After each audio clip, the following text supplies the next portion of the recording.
Welcome back to another episode of Podcast 572. As always, I'm your host, Kyle. I'm joined by my two friends, Dan and Matt. We are going to go over in pretty fine detail Spider-Man 2. I have 100% it. Dan, you've 100% it. Mm-hmm. Even Matt is playing some of it. You have not gotten to the end of the story, but we definitely are going to go in great length about it. But before we get to Spider-Man, I might as well go through what I've been playing other than that, which isn't much because most of my time this last 2 weeks was devoted to Spider-Man, along with real life shit, but we're not going to get into that. So I have played the first thing I'll mention here. I have played the first hour of Alan Wake 2. I actually just got done playing the first hour of it. So I have loaded it up. So a couple things. That game has some audio issues, which I learned tonight. Right before this recording. So that game opens kind of jarring with like you obviously get a cutscene of Alan Wake. He does like a little bit of a narration, but then you take over the control of a naked man that is like in like this like river area, like out in that Bright Falls town, right? And so because they kind of start scanning over, I'm like, boy, this is an Alan Wake. I don't know what's going on. I was going to capture footage. I couldn't because they show full nudity of this model. So I was like, oh, I guess I'm not recording this. But what ends up happening, very minor spoiler. Should I go look for Alan Wake 2 archive streams on Twitch after this? Yeah, see if people. Because I will say, like, when I started this game, there was no warning or anything of that there's nudity in this game. Like, none at all. Well, that's because you're a big boy and you don't read the ESRB ratings. There you go. But yeah, so you start the game as this character, and I mean, again, very minor spoiler, but this is one of the murder victims. So You're kind of disoriented out in the woods, and then you've seen in the trailer, like, those people wearing the deer antlers and shit, they come and kill you, basically. Okay. And then you shift perspective from that person to the FBI lady. And then probably my favorite part of the game already, and probably will be my favorite part of the game, but Sam Lake, who's in the game as the other FBI guy, but it is not his voice. It is the voice of that James McCaffrey guy that did the voice of Max Payne and all those other characters from these games, and it's fantastic. So they like every time they've made a game together with that guy, it's always great. All he does in this, and like there are heavy elements as I expected of like Twin Peaks and Hannibal, but like literally all this thing that this guy's talked about is we should get some coffee. Well, of course. And that's pretty great. So I made it up to like the beginning of it. Like you kind of do this, you're doing part of like basically it's the crime scene. So you're doing all that kind of stuff. But then you can go into what she refers to as like her mind palace, which is like you hit the back button. And it's cool because it's on an SSD. So it immediately loads. Like there's no load time. And you're kind of in this like room that she kind of envisions in her head. And then that's where you have like your case board. So you can put all these different clues on this wall and kind of put things together to see what's going on. So was there an element to this game that's kind of like the Sherlock Holmes games play out where like you get pieces and you have to put it together, or is it automatically done for you? It's not automatically done, but it's very heavily guided is what I would tell you. So it's not, it's not very puzzle based. Like quote, like fail it kind of a thing. It's more okay. I'll put it this way. If you try to put a picture in the wrong place, she's like, that doesn't seem right. Okay. It's one of those. Yeah. So. But it's not like a Sherlock Holmes game where like it'll let you fail constantly. No. So there's that element of it that is really, really cool. But then at the same time, like as you're going through this, you find the first manuscript page, which is from Alan Wake.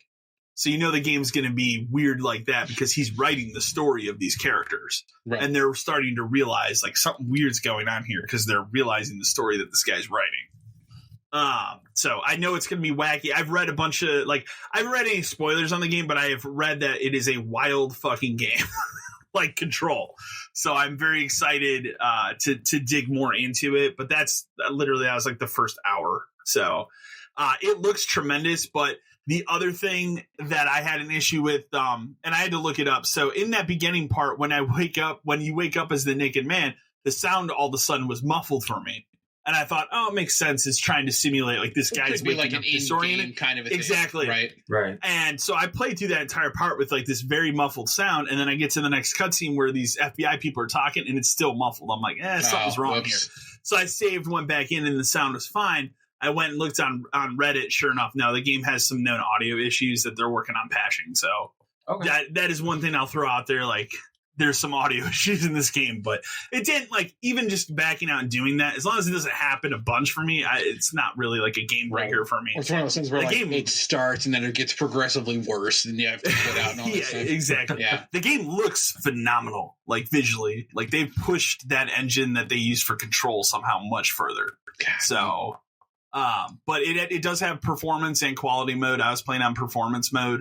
It runs great. I didn't see any issues. I watched the Digital Foundry video earlier this week, and they didn't really have any issues with at least the Xbox version. So other than audio, so that I briefly played an hour of that. I streamed for the last for Halloween. I decided to stream the Escape the Backrooms. I don't know if you've heard of this game. I've seen it. You've seen it? Okay. Mm-hmm. It's creepy.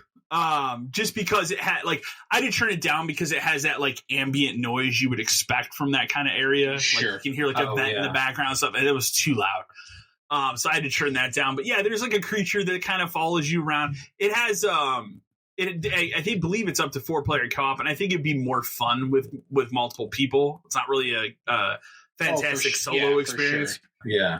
But I played that on stream. I thought that was a lot of fun. And then I'm going to read this email, and then I'm going to talk about RoboCop, because I have something to say about RoboCop as well. But this ties into GameStop as well, but I wanted to read this at the beginning of the show.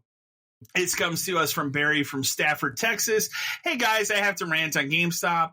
Yes, I know times are worse than ever for them, but I've lost any faith I had shopping with them. I used to pre-order everything there, but too often now I've gone in to pick up a game only to be told they don't have it yet and that it'll be in soon but was delayed.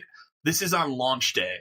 Today was the last straw. I went in to pick up my copy of RoboCop and was told there's a shortage and they may not have it by mid-November. I canceled my reserves and I'm done. Guess it's Best Buy or Amazon for me. So, and this will go on to RoboCop. So RoboCop, apparently there's a big shortage on this game all around. So earlier this week, I pulled the trigger and was like, fine, I'm going to get I want to play the game. The reviews came out. They're exactly what I expected. Right. They're what we talked about. Yeah. Yeah. It's like, hey, if you're a fan of the movie, you're going to fucking love the game. So I was like, all right, fine. It sold me. And I was like, I better get it now because I feel like Black Friday, you're not going to be able to find the game.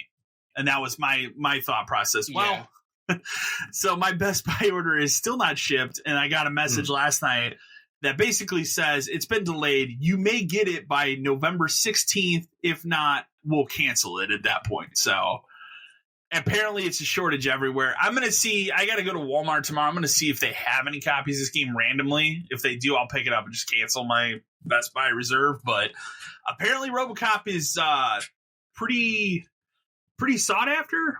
Well, I'm sure it's one of those, they just didn't make a lot of copies. Yeah, I'm sure it's one of those games where they just thought that we don't know how much traction we're going to get for a RoboCop game in 2023. Exactly. And how many physical copies should we print?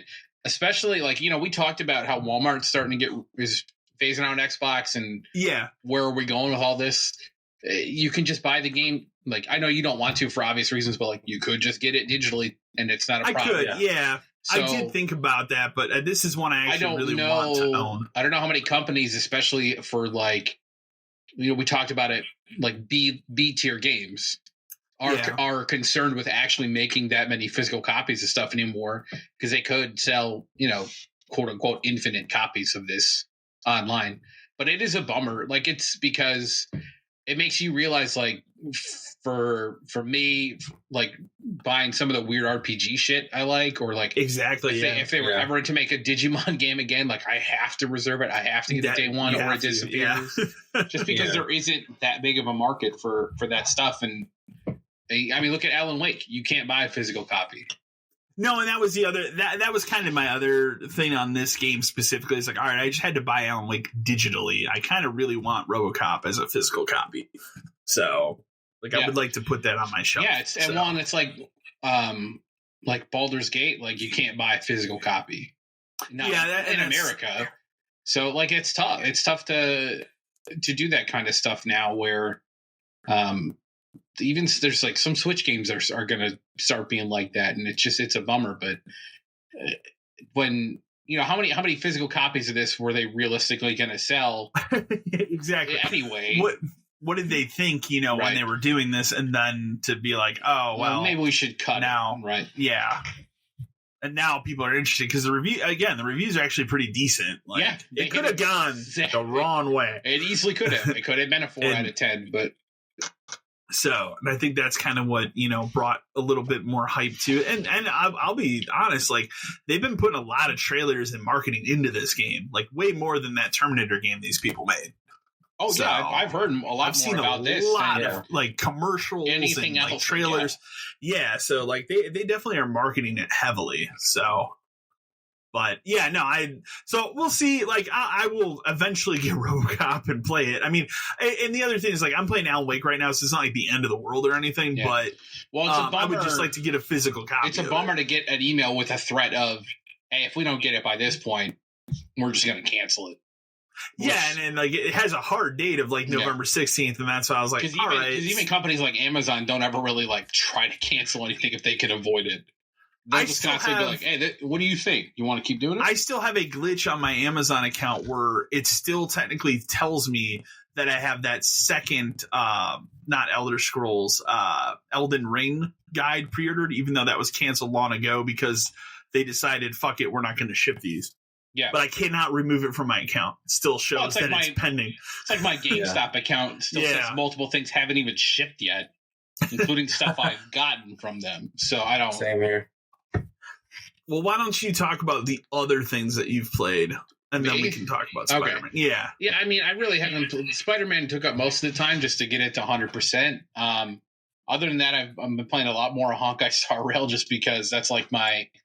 It's a kind of game where it pays to daily check in because you get stuff for doing it daily. And I've also hit a point in that game now where I can't progress that fast because I've done like everything I can kind of do. And I kind of have to wait for daily stuff so I can catch up. And because you have this like overall level that you have as like, I guess you would say like your account level, your Trailblazer level.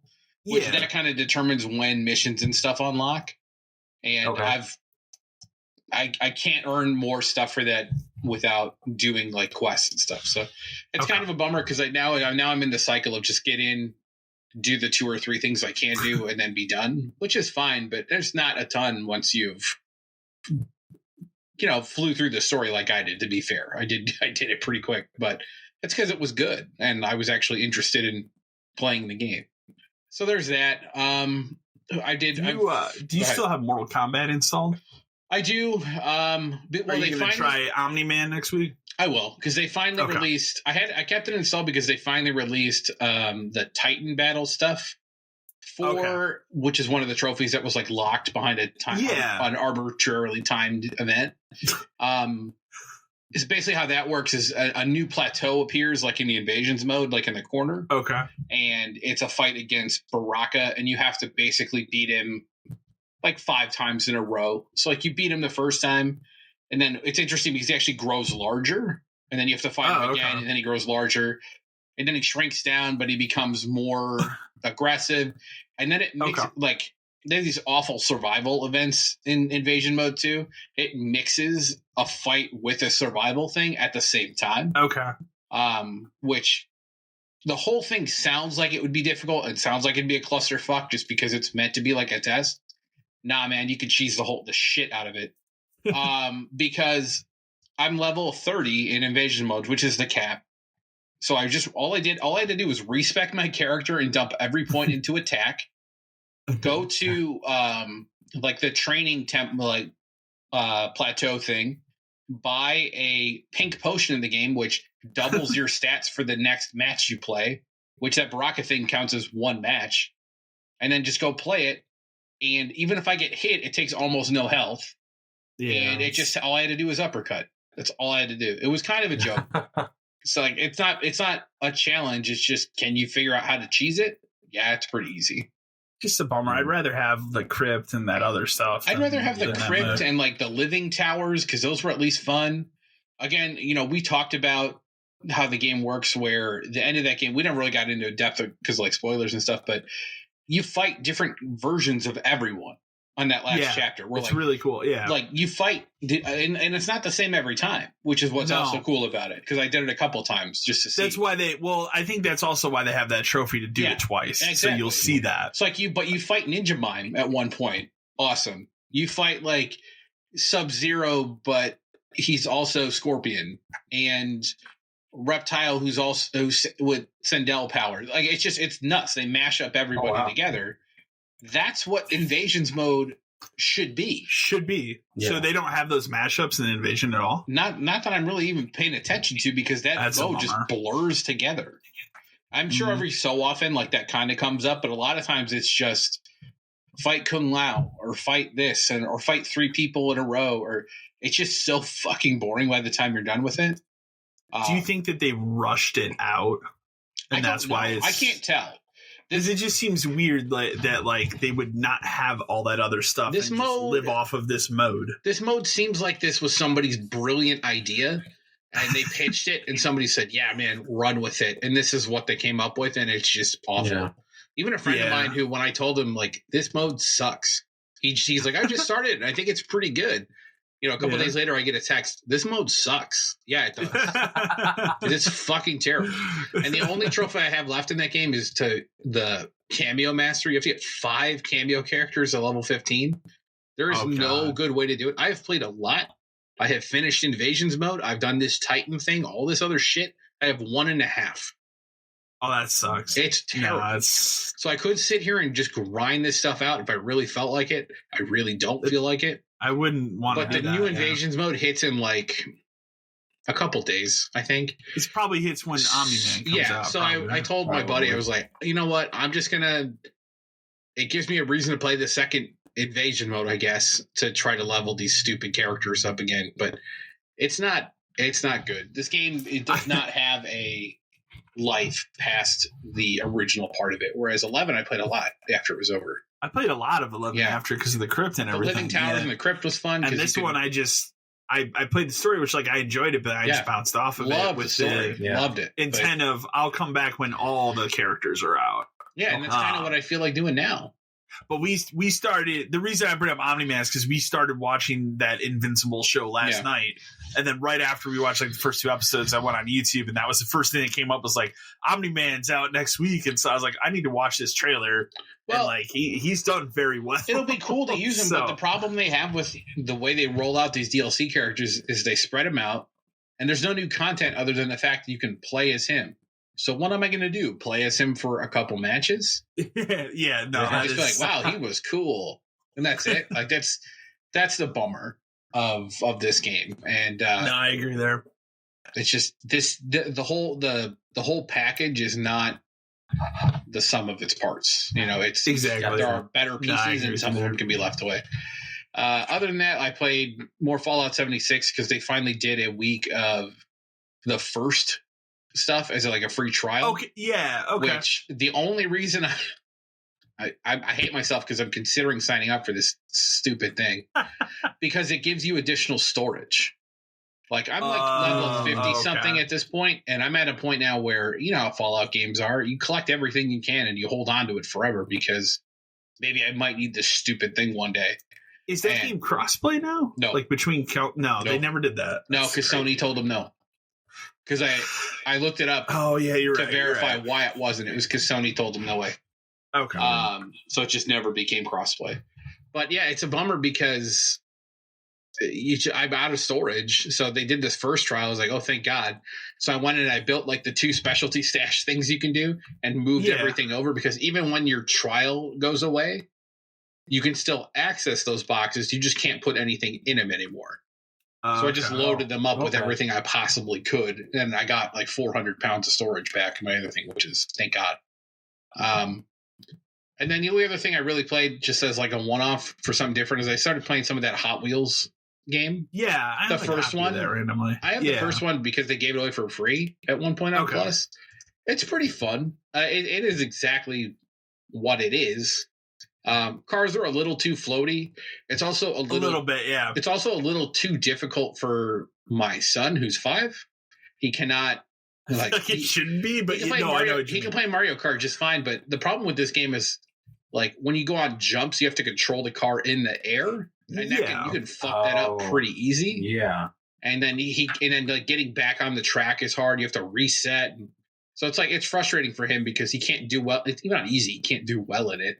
So I'm not sure who this game was made for. I guess probably slightly older kids, but it's fine. You know, it gives me flashbacks to playing. Like Micro Machines on NES and Super Nintendo. Okay. Because that's basically what it is. It's just there's a sequel out now too, right? Yeah, it's coming out. Oh, trust me, there is, because when you boot up this one, it says, "Do you want to buy the new one?" Of course it does. I hate when games do that, but that's this fine. game. I mean, part of the thing with because I know it has microtransactions buying cars, right, in the little packs. You can buy blind boxes with coins. I'm not sure if you can buy coins with money. You might be able to. Okay. But then it also has like DLC packs. But so if you want the Batman pack, it's $15. Like, no thanks. I know that was what made me put the game down. It's like, I don't want to pay $15 for that. But I do, but I don't. Yeah, I do, but I don't. So maybe if it ever goes on sale or whatever, maybe I would consider it. But I'm just playing it as like a dumb thing to get trophies, because my trophy streak is like 584 days at this point. I have a trophy. So every so often, I just need like a game where I can turn it on and get one or two super quick. And this, I'm assuming you're playing. Was it a plus game that you got, like a essential game? Okay. Yeah. So it's not part of the extra, because your tiers run out. I can't, because that's going to run out. I'm going to have to delete a whole bunch of random shit off my PlayStation. But I'm not going to miss that. My not at all. I'm upset. I'm pissed that I have to pay $80 to re-up. I'm pissed about that too, but I need a couple weeks. I mean, at this point, I need it, yeah, and that's the part of it that sucks. It's fucked up. I hate it, but that's it for like other stuff I've played. We can dive deep into Spider-Man. Unless, is there anything? I mean, I guess, Matt, is there anything that you've played other than Spider-Man that you want to mention briefly? Okay, well, why don't you go through that first? I'm still playing Mario Wonders. Okay. I have not started Mario yet, so I need to. So it's actually gotten better. Okay. As I've been playing it. I am on... So it's weird how they've done this map. It's not like there's World 1, World 2, World 3, World 4. It's not in that order. It's like World 1, World 2, World 3 opens up, but World 3 is kind of big. Okay. So in order to get to another part of World 3, you have to go through World 4.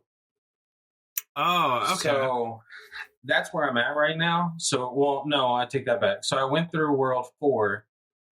I got back to World 3 on the map. I played a couple more missions on that. And then World 5 opened up. So now I've decided to just jump up to World 5 and move there and then go back down to World 3. So it's weird how that's happened. There are more power-ups now. There's two you play in like the special sections of the game that aren't available in like the normal world. They're just like part of this specific sector of the game. But they look they're interesting. They're cool. The next power up that opened up was one where instead of fireballs, you're shooting bubbles at things. Interesting. Not really crazy. But it's like I said, it's opened up a little bit more, and as I've gotten more into it, it's become a little more fun. Aside from that, Apex Season 19 just dropped, and they just dropped a new legend called Conduit. And, yeah, I think I read something about it. Yeah, so I started back up. I always play just like 1 or 2 matches a night because, like I said, it's kind of just my game to play, just so I kind of have nothing else to do. But season 19's opened up. They've got a new world map, and the new legend is she's pretty interesting. She's got a power up to where she can like shoot this ray onto her teammates, and it gives them shields and life back for like a limited time. So like if you're in the middle of a fight, she can shoot it off to both of your teammates, and it'll give them a little bit of life so that they can heal up quicker and then get back into fighting better. Is when you say the maps, like it's an entirely new map, or they just remix? So they right now they have I believe they have 4 maps. Okay. That they've made like originally. And typically what they do is, depending on the legend and the season, they'll remix the map some way so that it feels new and fresh when it's still really not. Same, yeah. I know. Yeah. They're going to do that in that type of game. So, it's been fun. I will say that. There's supposedly a Post Malone event popping out this week. Yeah, I saw something about that too. So I'm going to check that out too and see what old Posty's up to. Because I didn't know he played that game at all. And find out he's pretty big into it. It's interesting. But then other than that, like you said, I started tackling Spider-Man 2. I was able to borrow a PS5 and someone's copy. So I was like, let's just go ahead and jump right into it. I'm definitely nowhere. I don't believe nowhere near. No, yeah, anything. And obviously, you said you don't care about spoilers. So I will say, no, not at all. And I am going to mark it too. But we are going to talk about spoilers. Yeah. So if you don't want to know, any spoilers about Spider-Man, I will mark it. Try to put in the show notes. Podcast notes. Yeah, so you guys know. But so you can know how to skip ahead. I mean, overall, before we even get into like spoilers of the game, I mean, obviously we both like it a lot. Yes. There's like I don't dislike the game. I gave it an 8 out of 10. I would put it in having had like a cooldown period with it being over. I think it's an incredible game. I think it loses some steam at the end in a weird way where like it's doing too much, but it's also not giving me enough at the same point. And upon reflection, I think the first one is better. I can agree with that. Yeah, I think the story arc in the first one is better. I think gameplay is mostly the same. They've changed a little bit of combat with like parry moves and stuff, which are the web glider, which we'll talk about. Web glider's fine; it's serviceable, and once you get the hang of it, that was the last trophy I saved was that stupid glide one. And last night that was tough. I was like 7 or 8 times, and I was like, "Nah, I'll just come back tomorrow."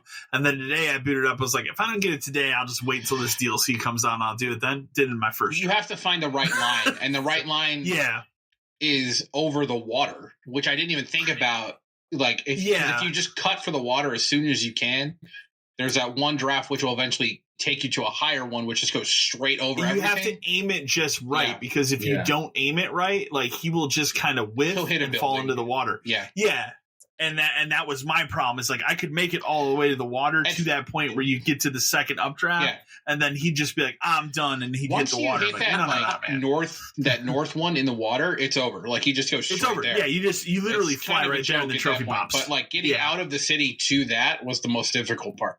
Yeah, exactly.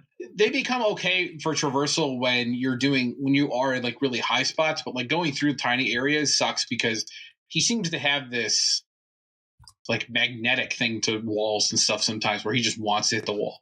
Like when you're doing all those like drone chase things for like the chameleon side quest, which is one of my favorite like side quests of the game, like in terms of story payoff, but like the gameplay part of it sucked because a couple of them are too easy. One of them is insane where like it's constantly curving through buildings and going around and like through things.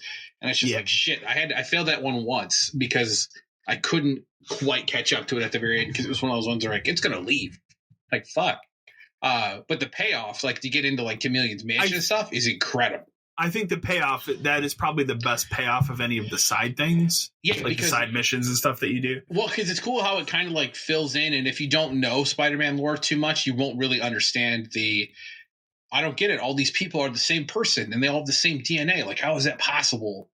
Kind of thing. Yeah. And then you get in the house, and like he's clearly talking to Craven, and then it slowly like unfolds where you find that secret room and you find like his masks and stuff, and I'm like, this is awesome as hell.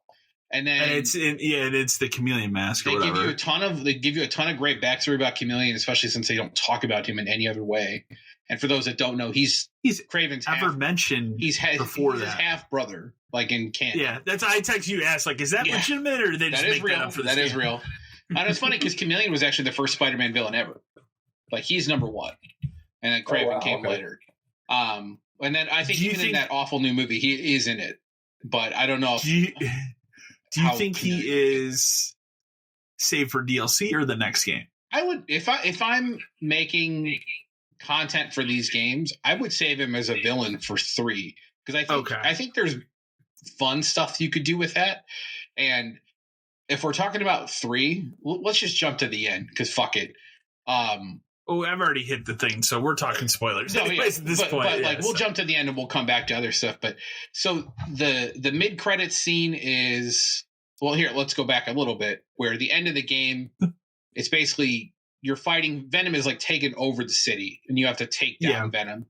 And for those that don't know, like in the game, Harry is Venom, which has happened before in the comics. It was the Ultimates like universe, so it's not like a stretch for this to happen. Yeah, and I think they handle it really well. They do a really good job of setting up like the conflict between Peter and Harry about he took the suit, I need the suit back, kind of a thing.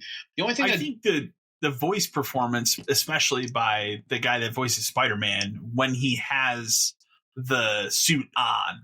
And you could hear like the anger that the suit causes him. It's incredibly well done because again, at this point, the only other like options we have for this storyline pretty much are either in the comics, the bad movie from 2007, right, or the cartoon from the 90s, which is well done there. But this is a huge mashup of events that have happened in the comics, basically. Yeah, because I didn't even think about it happening, but it makes a lot more sense once it happened. But when Mr. Negative basically turns Peter into Anti-Venom, that did not happen in the comics, but because someone else was Anti-Venom. It was actually the original Venom was. But that was like the whole point of it, was he had lost the suit, but he woke up parts of him in the suit and he became Anti-Venom. To make Peter Anti-Venom is a good way to pay that off and make sense of like how he could beat Venom.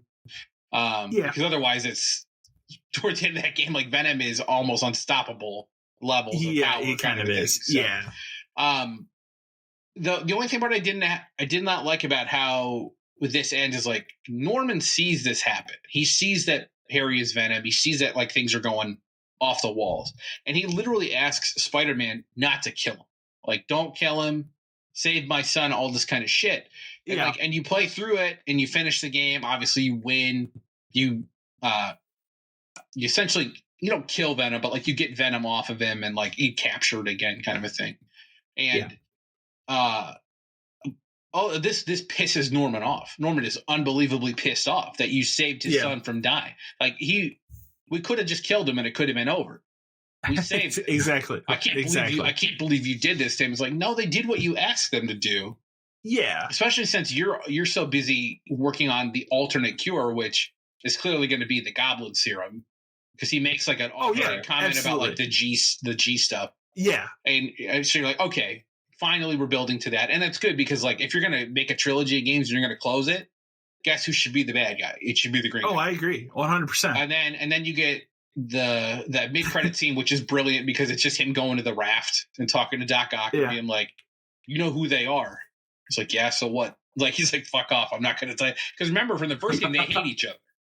Yeah. They do not like each other. So Doc Ock does not want to help him. But then, Doc Ock talks about, I've got a plan. And then, like, that's the end of it. So here's my issue with the Norman thing. So, like, you have that cutscene at the end where he's all angry and everything. You have Peter there. You have Miles there. And you have him, like, you have a little ambulance. They're putting Harry into it. And he's getting into it while this is going on. MJ's just hanging Mary out. Jane walks up and starts holding hands with Peter. Yeah. And it's like, it's cannot weird. Fucking tell me that in this sequence that Norman Osborn didn't see that and put that together. Like, I know. And then the very next scene is like, I got to go ask who they are. He even doesn't. That's what took me out of it. Because I'm like, he could have just looked back. Doesn't he even reference at one point that like to Peter that like he thinks of him as a son? Yes, in the game there is a scene. Also, and this isn't. It's ridiculous. This isn't anything but like, so Miles creates himself a new suit at the end. Yeah. Like, this is my own suit of Miles 1 of 1. Cool, except it doesn't hide your head anymore. No, it doesn't. So anyone who's ever seen your haircut before now knows who Spider-Man is. And they can clearly tell your skin color and multiple other things about you. It's a weird turn where I get it's cool you made your own suit, but like that seems you did probably would have left the top of that closed up. So yeah, it's just the ending of it was kind of weird. Like, obviously, I'm excited for 3. Doc Ock and Green Goblin at the same time will be awesome. But another reason why, like, I feel like they have to save Chameleon for 3. Everyone else is fucking dead. That was another problem I had with the game. Is Shocker's like dead. Yeah, like Scorpion's we're dead. just killing too many villains. You don't see Vulture get killed, but it's heavily implied. You don't see Rhino die, but it's heavily implied.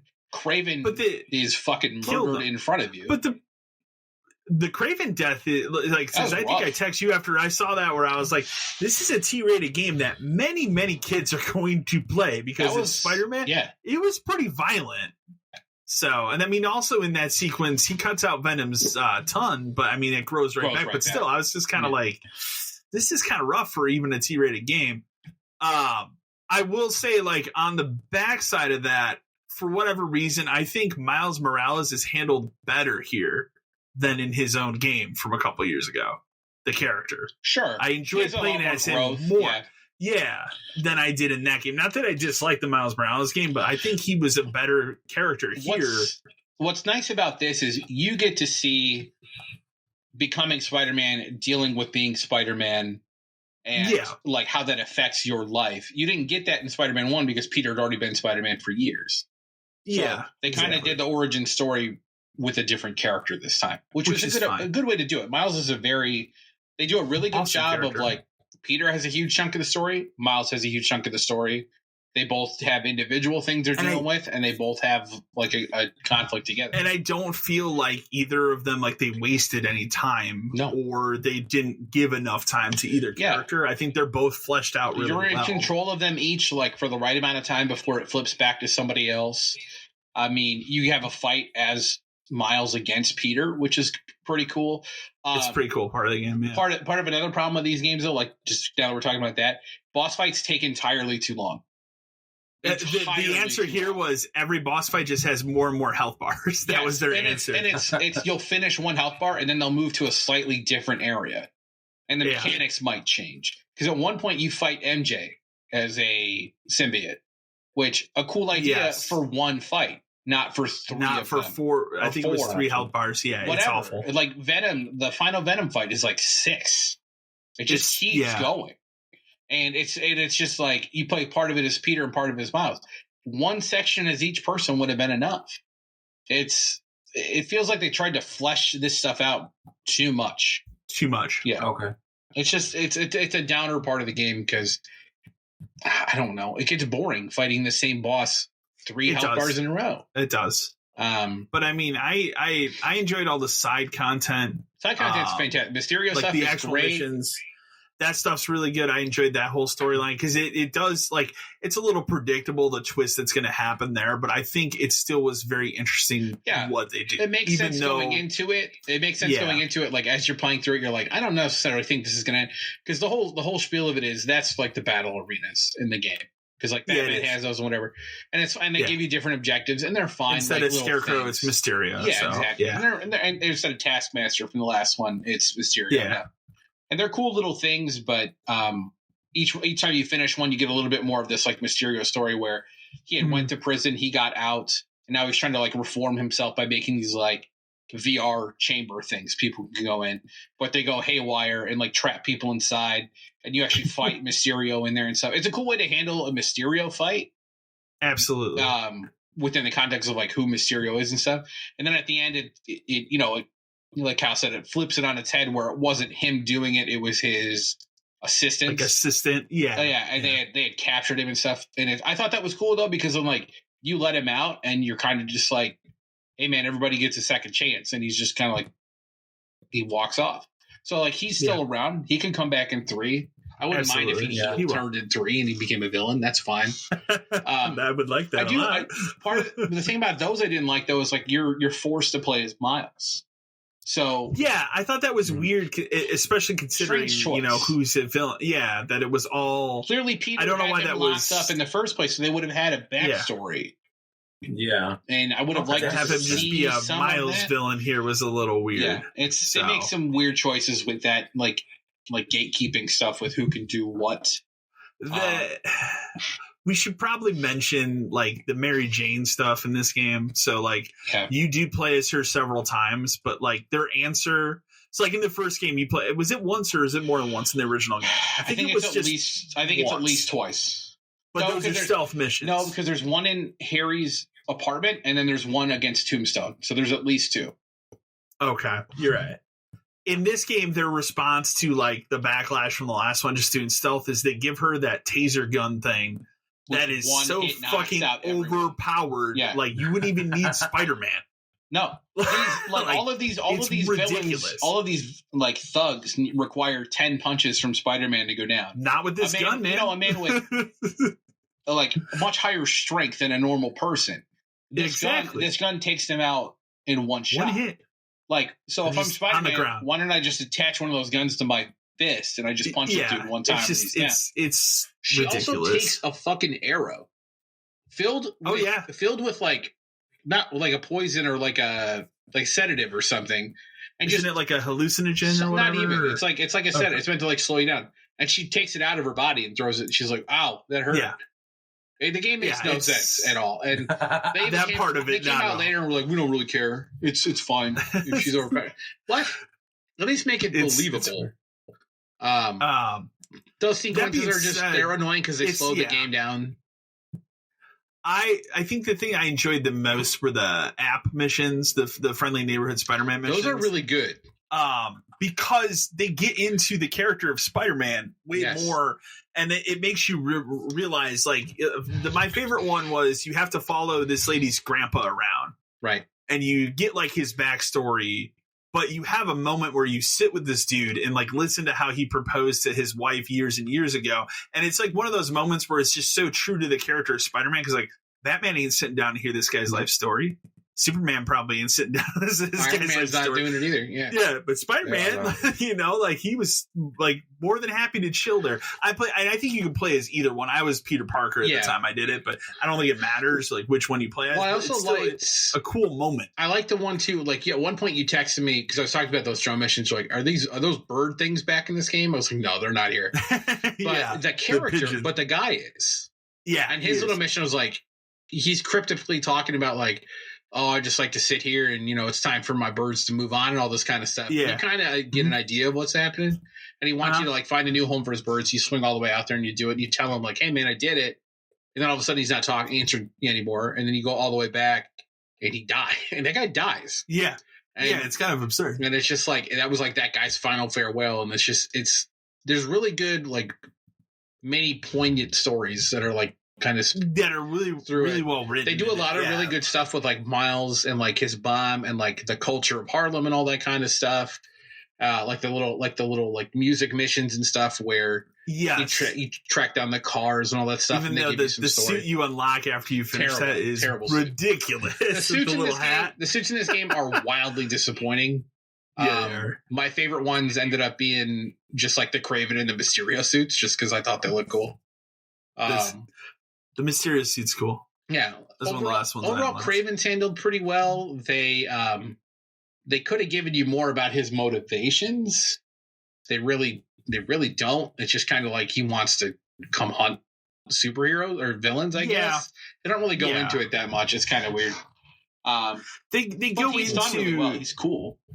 He's done well enough that they go into like the whole thing with, because he has cancer. He has some sort of terminal illness. And they go into that part of it. That gets peppered in throughout it. We're like a little bit, but a lot of that is done through like things you pick up and read. It's not really like audio things or audio. Yeah. So, which I feel like they could have handled that a little bit better. But like overall, like he's done fine, like better than he's going to be in that movie coming out next year. That movie's going to be a train wreck. It's going to be very bad. So. And then, but it's great. There's one last like side story stuff is what eventually becomes like the Carnage story. Where which I think we determined that's probably going to be the DLC. It makes the most sense because to have him be a main villain in 3 when you've already set up Doc Ock and Green Goblin, that's too many giant villains in one game. Agree. It makes more sense as a DLC because it will immediately pay off right away. And that can be as big as they want it to be. I did like how it's cool they bring back Wraith from the first game. And like, so you're working with her, investigating this like cult, taking stuff down. But then it turns out the whole thing about the cult was just a fake so that he could steal a symbiote. And then the final line of that stuff is like, I'll start tracking him down. And it could take me weeks or months. Hint, hint. That's when a DLC would come out. Yeah. And then they drop Cletus Cassidy at some point. So like they drop that, but also he says a line that says something about he wants to, enact as much carnage as possible. I like the character. I thought it was cool though. I thought it was cool though that we talked before. It's done about, well. It's done about as well as it can be to introduce him and like you said, make that as one DLC and just be done with it. Yeah. I thought it was cool where how when you're doing like a random crime, Miles can be there too. Yes. Have you ever seen it when Wraith is there too? The problem I have with that is after I beat the story and did all that stuff, every random crime I would do would be Wraith. Oh, it was only her. It was only her. Like I'd never see Miles anymore. It was always her. I thought that was pretty cool though because like I didn't even see her the first time it happened, and then she says something. I turn around, she's just standing there. I'm like, what the hell? I do enjoy like you go to give her a high five or something, she won't do it. She stands there. Yeah. I like that they did more with that character in this game. Cool. So that's cool. Yeah. Well done. Yeah. Overall, it's a great package of a game. It is. Let me ask you one other question because I this went over my head, but I think I know what it is. When you finish the Spider Bots mission, is that tying this into the Spider-Verse stuff? Oh yeah, that's what that was. Okay. The whole point of that was was just like a nod to the Spider-Verse movies because. That's what I thought too when it happened, but I'm like, this is weird. But I have not seen the new one. I only saw the first one. Yeah, you give all them. Well, she talks about Miguel specifically, and that's Spider-Man 2099. Which, if we wanted to get weird for 3, or if you wanted to do a 2.5 like in a Miles thing, what if instead of Spider-Man Miles Morales, you did Spider-Man Miguel O'Hara as like the 2.5, and it's him in New York in 2099. I mean, it's still New York again, but hey, but at least you could make it look different. Parts of it could be gone. There could be more. Yeah, I think that's a really cool. Like, it is. What if the side stories are just different Spider-Men? That's cool. Because then after 3, because let's say 3 does what they might do, or the smart thing to do, and make Gwen Stacy part of it, or Spider-Gwen part of it. Because we've now opened the Universal thing. Like, it's open now. We've proven it. It is. So what if she's part of the 3rd game, and then it becomes, Spider-Man 3, and then there's Spider-Man, and then after that it's Spider-Woman Gwen Stacy or something. Like, good. That's the money machine, right? For Spider-Man games. Get Spider-Ham. They make a reference. You get a reference to them. But that's the money machine, right? It's like just pumping out more characters. Because then in theory, if, let's say Spider-Man 3 ends, right? And it ends however it does. But Gwen is in it. Couldn't you restart it and have it just be Miles and Gwen? And Peter doesn't have to be there anymore? You could, yeah. Like that, I'm okay with that going forward. At that point, yeah. Yeah, like if Peter's trilogy finishes, right? Mm-hmm. And he kills Norman or Norman gliders himself or whatever the fuck it is. And Peter's finally like, I'm out. Because he kind of says he's out at the end of this game, but he's not out. He's not out, but it's kind of the, I want to be Peter for a while. You can be Spider-Man. You have another Spider-Man to clean up the city. But Spider-Man 3 could be the inevitable, like, I'm out, I'm for good. Like, at the end of that game ends, MJ's pregnant. They're going to have May. I'm out kind of a thing. Yeah. But Miles and Gwen are there. Hell yeah, keep it going. let me ask you this question: do you think when we get to Spider-Man 3, because it'll be hopefully 5 years? Yeah. Do you think that is when possibly, because they're not going to get away from this 2 Spider-Man thing now? Like that's a proven. Do you think that is when maybe we get a cooperative campaign? I would say you'd probably have to have a PS5 Pro to do that. Okay. Fair enough. I mean, this game does like the swapping in this game is near instant. It's crazy. It's like GTA. Yeah. Crazy. Yeah. It's very fast. And the thing that impressed me the most though about that, faster, but they decided not to make it faster. The thing that impressed me more in this game than that is how fast travel is when you use it. And it's not like the first game you'd ride the subway. There's a little scene that makes sense. It has the mask loading. Here, literally, you just fast travel to that area, and he's swinging right there or gliding or something immediately. It's crazy. Nuts. So you think it would take a PS5 Pro? I think so because essentially at that point you've got to be running the city twice, right? Yeah. Oh yeah. Oh. And if we're not going to be linked in like a bubble where we have to be within X amount of meters of each other. Well, let me put it this way. If the developers of Redfall struggle with doing that, and Redfall's map is very small with 4 people, imagine doing that with New York with 2 Spider-Men, So I get it. I think you need a Pro or like whatever the half gen upgrade is to be able to. So maybe that's not a Spider-Man 3 thing, but maybe in the future, like Spider-Man and Spider-Gwen, maybe PS6 or something. Yeah, or next gen system, maybe the next trilogy is that. Because I don't think that they'll ever let Insomniac stop doing this now.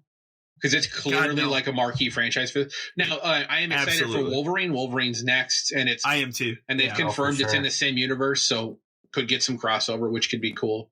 And then the other thing is, I say Spider-Gwen a lot because like that seems like the obvious route.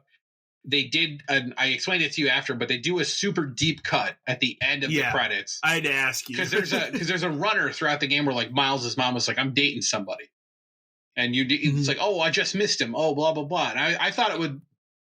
I was hoping the path would be something like a villain, or not even like a. We were chuckling it would be Craven. We were chuckling it was going to be Craven. It wouldn't have been. It would have just been. But it could have been like a villain that hasn't been established yet, but he becomes one later. Or something, but instead this is a deep cut and it's a weird one, and it's so she's dating a man named Arthur Moon, and he comes over for dinner and he introduces his daughter Cindy, and then that's cuts like the daughter doesn't even say anything. Cindy Moon is Silk from the Spider-Man comics, who is a relatively new spider hero who was bitten by the same spider that bit Peter. I don't know if they're going to pull that off in this game the same way because Peter's like what 30. Yeah. And they're making her look like she's the same age as Miles. I'm wondering if maybe it's the same spider that bit Miles. Makes more sense, right? So that would be. Yeah. So instead of maybe getting Miles and Gwen, it could be Miles and Silk, which is okay. But she's never been in costume in any other media than comics.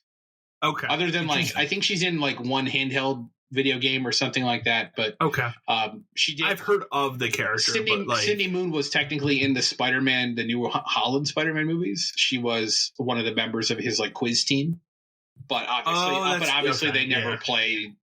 That's more of like a haha, get it kind of a thing. Yeah. They could. This is one of those things where like now they've got 4 years to decide if they want to do that, right? Oh, for sure. Or whatever else makes sense. But I think. Yeah, my idea would be 2.5 is Miguel O'Hara. That would be super cool. That'd be really cool. I'm kind of not playing the same game again. And then 3 obviously is Doc Ock and Green Goblin, and maybe Miguel comes to help him or something, and maybe there's 3 of them running around or some shit because who gives a shit anymore? And then just Spider-Man 4. Then Spider-Man 4 is Spider-Verse, and you could pick your Spider-Man, and there's like 500 Spider-Man you can pick. But even more suits. Yeah, not suits, different characters, please. But too many. This game it's a great game. It's fantastic game. One of the best of the year, easily for sure. I like it a lot. I still think the first one is better. Not by a lot. Not by a lot, but I agree with that too because that was a very special thing. Kind of almost like when we got Arkham Asylum. Like that was a special thing where it's like, hey, we finally like learned to make a good game about this character and it works for this character. Yeah, and we've talked about it a lot in the past, just me and you, but like I think Asylum is better than City. I know a lot of people love City. But a lot of people love City. But City is just, it is the Spider-Man 2 to the Spider-Man 1, because it's just that game blown up.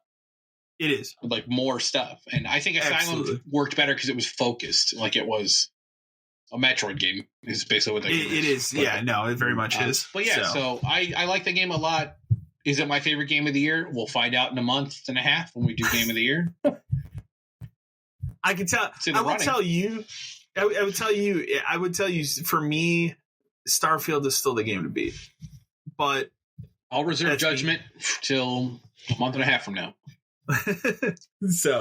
But I mean, we still got some stuff coming. Yep. Plus, I mean, maybe I just say Super Mario RPG. Maybe it's just Mario RPG. Like, right? That's everybody's. That's my shit. That should be. That's everybody's. That'll be top 2 for sure, I'm sure. Why don't we jump into news? Yep. First item I have here, hot off the heels of Ubisoft announcing the final patch for Far Cry 6. Yeah. They're done patching that game. The next Far Cry game is heavily rumored to be an extraction-based multiplayer shooter, which I get it. I hate that this is I don't want that. Games. I hate it.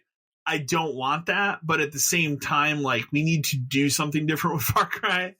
So I get that, but like, I'd rather it be something different as a single player game. Because that's what Far Cry is. Why would I play this when I can just play Fair Games, the hot new extraction based there you go shooter, or whatever the other one is, or Marathon is supposed to be an extraction based shooter. We'll get to that. We'll get to that. But like, I hate that this is a genre of games, because who plays these games? Even Overwatch is not doing well. So, no, it's not. Actually, rewinding back a little bit, there was a game I did play this weekend too, and I forgot to mention it, and you guys just reminded me of it. They tested out a game called The Finals. Okay. This past week. Mm-hmm. I've heard of it. So I downloaded it because I was talking to some guy at work about it, and I will say that it's an interesting concept behind the game. Okay. But it is way too chaotic. Okay. And I feel like a lot of the health system, like, so you play as like, there's like a light guy, a heavy guy, and a medium guy. And they all have like different weapons and sets. And they all have like different health bars. Okay. But the heavy dudes like annihilate you super quick compared to everybody else. It reminded me a lot of that game called Black. Back in like, okay, you know, where like everything was like destructive, and you could just it's a hell of a game. Insanity, but it's 3v3. All right, and it's chaotic, and I hope they iron it out before they actually release it. But, does it have like a window of release or? I don't think so right now. Basically what I saw about it this weekend, and I had kind of forgotten about it, but like people seem pretty positive on it. So a lot of people playing it. It was. I mean, it's not horrible. It's like it's a lot of fun, but like I feel like there's just it needs a little ironing. Some fine tuning before they release it. They said the initial release date was October 26th, but that's when they released the beta. So I don't really know if they have like an actual date to release it. But that reminded me of that. Sorry, no, you're all good. That. No, I'd forgotten about it too. So yeah. Next news article we have. I didn't even know this was a thing until this news article hit. But RoboCop Rogue City for Nintendo Switch has been canceled. I did not know they were making that game for it. Considering that they recommend you have a 3070 video card on PC for that game, how the fuck was that going to run on a Switch? So I laughed when I saw that and said, well, that makes sense. Metal Gear Solid Volume 2 collection is pretty much all but confirmed. This is, hot off the heels on that pretty disastrous Volume 1 that is out right now. Yeah, not doing, which is so hot. Getting dragged through the mud. Like, the thing about that is, like, I will, as a Metal Gear fan, I will have to buy that at some point, but not at $60. No. When it's been heavily patched. And, like, how much have you looked at? I've seen a bunch of it and read a bunch of it. You know that it doesn't even have a wraparound. Like, it's just installs of these various... Yes. Like, I just... Because that's how the trophy not even do that. That's how the trophy list pops. Yeah. And the Switch version, it's like, what? I think Metal Gear 1 and 2 are on the cart, and that's it? I think that's it. Yeah, everything else is a download. It's awful. So, it's bad. Yeah, I just... If you watch like the Digital Foundry video, like there's like a very soft look to like Metal Gear Solid 2 and 3 that they literally have it running side by side with the 360 version that came out 10, 11 years ago. And like, how does that version look better today? Which is fully backwards compatible on an Xbox. Like, you can play that in your Series X right now. So like, which is a much better version at this point to play of 2 and 3. So. But Volume 2 obviously would have, 4 or 5 Peace Walker. I mean, the big seller there obviously is 4. I would hope that some substantial work is put in for that. But given the track record now, I don't know. You can't wait for 3-hour cutscenes and maybe an hour load times on certain platforms? I mean, that would have to come out on Switch, right? It would have to. Switch 2. If you can tell me how Metal Gear Solid 4 can run on a Switch.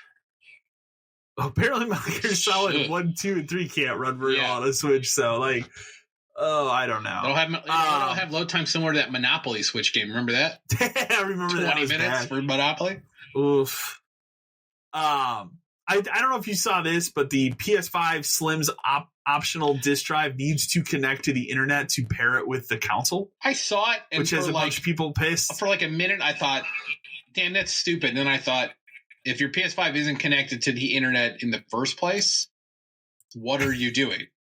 No, I agree there at that part. This isn't at this point. So what?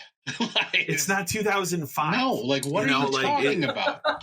Yeah. I'm sure it's just to validate it with the system. Like that, I'm sure that's all it is. Yeah, I mean, think about it. You're slapping it on a system that, 5 minutes ago didn't have a disk drive. Probably, so it has to download some sort of software. There needs to be some kind of update performed on this system to be able to even run that thing. So, like, it's not something to get upset about. It's just another one of those weird things where I guess it's probably better that they said it now. No, I agree. Yeah, absolutely. Just to say it, hey guys, just so you're aware. Yeah. This is cool. Dragon Quest X Offline is possibly finally coming over here to the West, which would be the only Dragon Quest mainline game that has not come over here. This has been a big rumor for a long time because this was like a Wii game. It was online only. It was on Wii, and then I think there was a Wii U version. Yeah, I don't know if it's ever been fully even like translated. I know there's ways to play it if you really want to. There's ways to play anything. Like, I used to play a South Korean-only Digimon game, like, 15 years ago. So you can play anything you want. But they announced that, like, remember when they did that Dragon Quest, like, special thing? It was almost like a year and a half ago when I was 12. Yeah. They talked about it a lot during that. And then I'm pretty sure after that they said, like, it's not coming west. But lately there's been a lot of stuff that seems to be supporting that it will. And if it does, I'll buy that immediately. Like, I will too. I'm dying for 12, but if I can get this thing first, I'll play this thing first because 11 is such an incredible game. It was a great game that I need to. At this point, I'll just restart it. But I bet I got about 25 hours into that. You're nowhere when it originally came out. You're nowhere. Oh, I know. But what I played of it, I enjoyed. Something else came out at the time. Yeah, but phenomenal. That's one of those games too, where like you think you beat it. Nope, you just maybe you're half done. Let me ask you: Do you fight God at the end of it? Of course you do. I think you fight God twice in that game. Hell yeah! Okay. That's how they all has are. Like your spoiler period is over. That game has essentially a false ending in it, where you think you've won, and then it turns out no, you have to go back and redo it. Like because there's a time travel thing in this game, and that's not the boss by any means. So it's okay. Yeah, so I would love to play 10, and then I need more. They need to always liked that series, more about 12. Yeah, me too. It's always been really good. So, I don't know if you saw this. I thought this was funny. They briefly put in only the Epic Store digital version of Arkham Knight on PC. So only this one version. They briefly put a new suit into Arkham Knight, which is from the 2022 Batman, so Robert Pattinson's bat suit, and then took it out like a day later. How did this happen? And I don't know. It's like to update a game that's like what 8 years old that people that is largely forgotten about at this point. Like to be honest, like that's crazy. But someone had to make it. Like I get that people can mod the game and someone isn't a mod. No, it's not a mod. It's a full release. And threw it in the game. Yeah, right. And then for it to get pulled, there are pictures of it. Like people took pictures of it and shit. So it's crazy. So I don't know if that's something that they're going to officially do later or what the deal is on that. So, after the big ABK deal is finally over, Microsoft is reorganizing Xbox leadership. They've promoted some people, so now that I laughed at this, but Matt Booty, who I bitched about on the show before because I think he's stretched a little too thin with all these studios, has been promoted to president of gaming content and studios, which includes the responsibility of overseeing operations at ZeniMax and Bethesda. So not just Microsoft Studios, but obviously there as well. And then Sarah Bond has been promoted to president of Xbox. That's good. She'll be like directly under Phil Spencer. Yeah, and that's good because there needs to be someone in that role, and he needs to move over. I saw I was like, this came out like a week ago. I saw some idiot somewhere saying like, I'm glad that they made these changes that Phil Spencer is in charge because he's done a really bad job with Xbox when he's been in charge. What the fucking Activision? What the fuck are you talking about? He just brokered the largest deal in entertainment history. He's the reason Xbox still exists. He is. No, he this actually man got is, Phantasy Star Online 2 ported to English by himself. Yeah. He got Square because he was a fan. He got Square to come back to Xbox. After whatever fuck up happened, which we still don't know. And to say that, like, oh, I'm glad he's not in charge anymore. What do you think this man does for a living? He's still in charge. Yeah. He runs the whole fucking thing. He does. Like this, I just read the post. I was so tempted to respond to it and just be like, did you read anything? Like, come on. Yeah. Do you know anything that this man has done? Like, he's done quite a bit. Even if you're not a fan of Xbox as a brand because of whatever reason, be it 10 years ago they upset you, but like you cannot disqualify what he has done in 10 years for that brand. I mean, he's been there much longer than that, but like just taking over. He created Game Pass. He fucking saved that entire generation of that console because I don't think if he stepped in, if he didn't do it, if Don Matrick, that probably would have been Don Matrick was still in charge for a majority of the Xbox One's life. I don't think he'd be an Xbox today. There would be, but it wouldn't be this. It would be a lot worse. Do you think it'd be a Sega situation? It might be where they're just maybe they move it to PC only. Okay. But yeah. You might not like Phil because of certain decisions and stuff he's made, but he's done a lot for gaming in general. Like he bought ABK and he bought Bethesda, to be fair. Yeah. Which was a huge deal at the time. Yeah. I mean, it still is. Think about it. He actively works with Japanese developers as much as he possibly can. That system's just never going to be popular there. That's just the way it is. But I will say this: under him, it is more popular than it ever has been now with the Series X and S. From my understanding, from what I've read, like in Japan, they've really gravitated towards the S specifically because it is what it is, being a digital system, being cheaper and everything. But I mean, it's night and day compared. Remember the 360 era? How many people in Japan bought a 360? That number was like very low, super low, very low. And the only reason it even sold it over there was for Lost Odyssey. So that was one. They also had a lot of weird like idle games when it first came out. I remember those. Yeah, for sure. But you can't disqualify what he's done for that platform. No. So it's insane. I put these two things in here because this has been going around a lot this week. I mean, we've seen all year a bunch of layoffs and stuff between different developers. This time around, it's Bungie, where they lay off about 100 people, I think. But Destiny 2 has been suffering a lot. I think it's what they say, like it's at its lowest player count ever right now. And then obviously this news has not helped the situation. But again, like at the same time, not say that it sucks that people have lost their job and stuff. Like I get that, but it's also still a business at the end of the day. It is. And I think that's what a lot of people they get really finicky online about this one in particular. But it's like at the same time, like they're losing money. Like at some point, is what it is. Like the game development industry, like if you follow it at all, like the turnover in that industry is crazy. It's insane.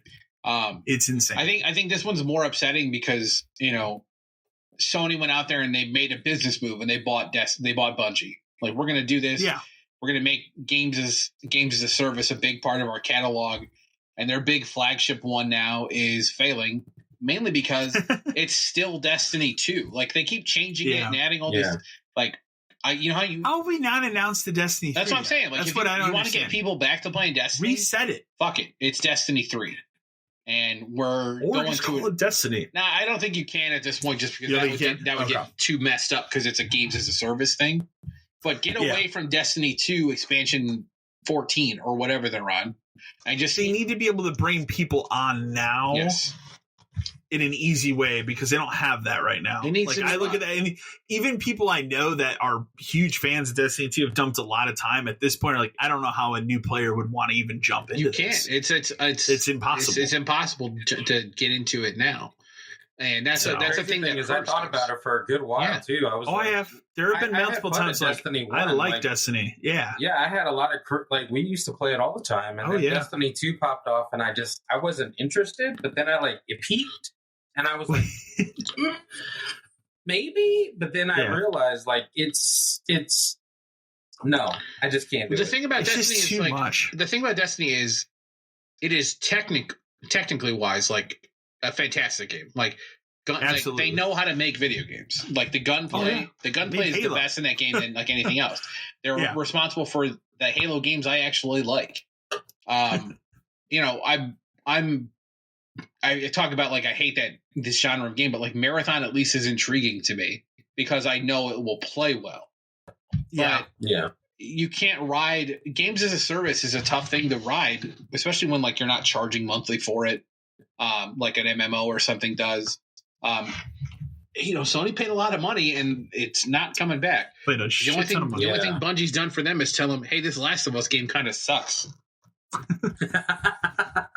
And then they kind of canned that. Whoops, and that's kind of gone. But I was talking to somebody else about it too. Wasn't there something where when Sony bought them, there was some kind of pool of money that was specifically set aside to like retain employees? There could have been. I thought there was something about that. But it might be. But like, where'd that money go? How much money was that? To that Last of Us thing that's not happening now? Yeah. It's I like Bungie as a studio a lot. Like, cuts happen. Microsoft got rid of a bunch of people.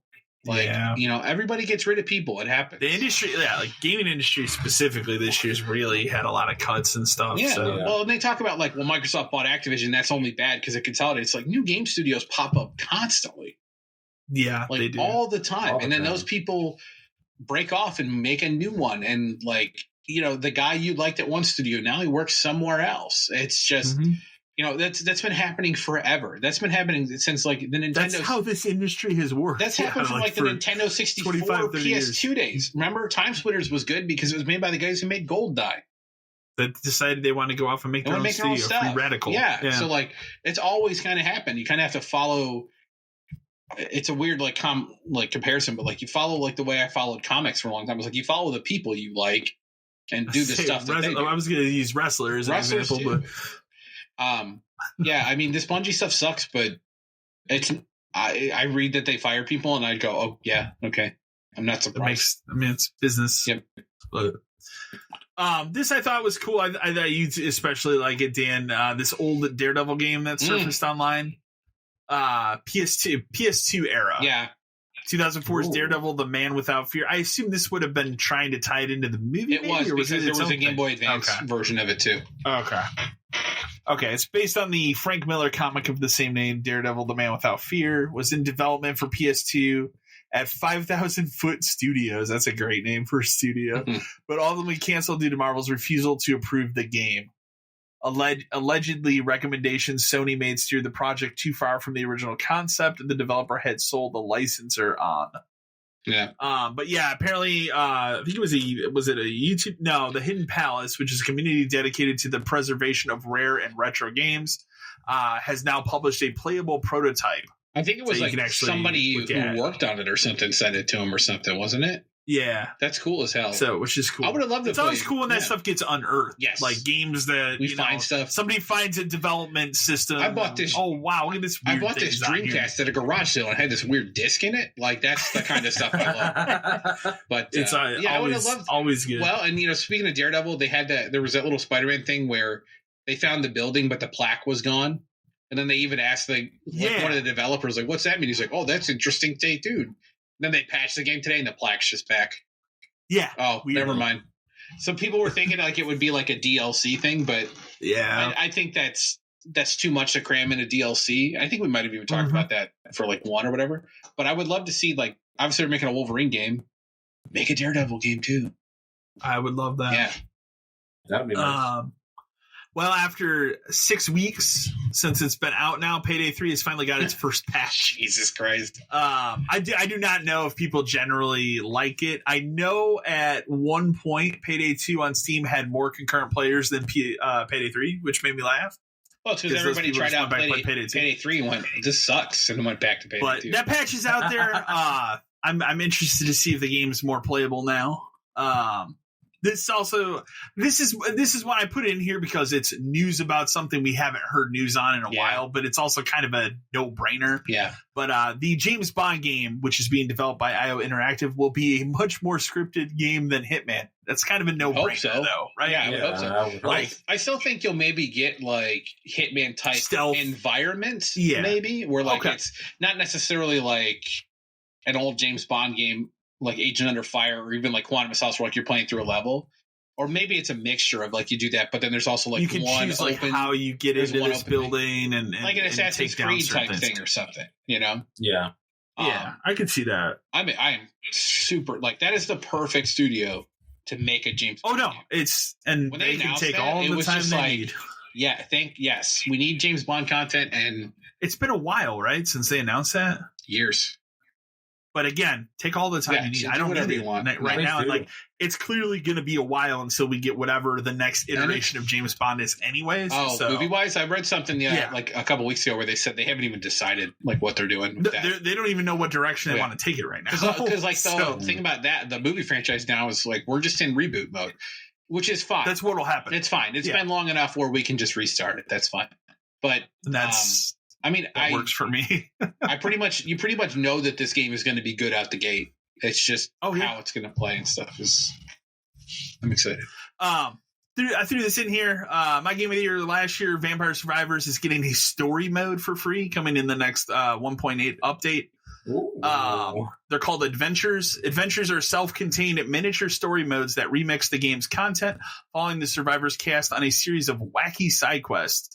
Each adventure will offer a unique progression path, giving the player an opportunity to start from scratch and face custom challenges with a limited arsenal without losing their precious unlocks in the main game.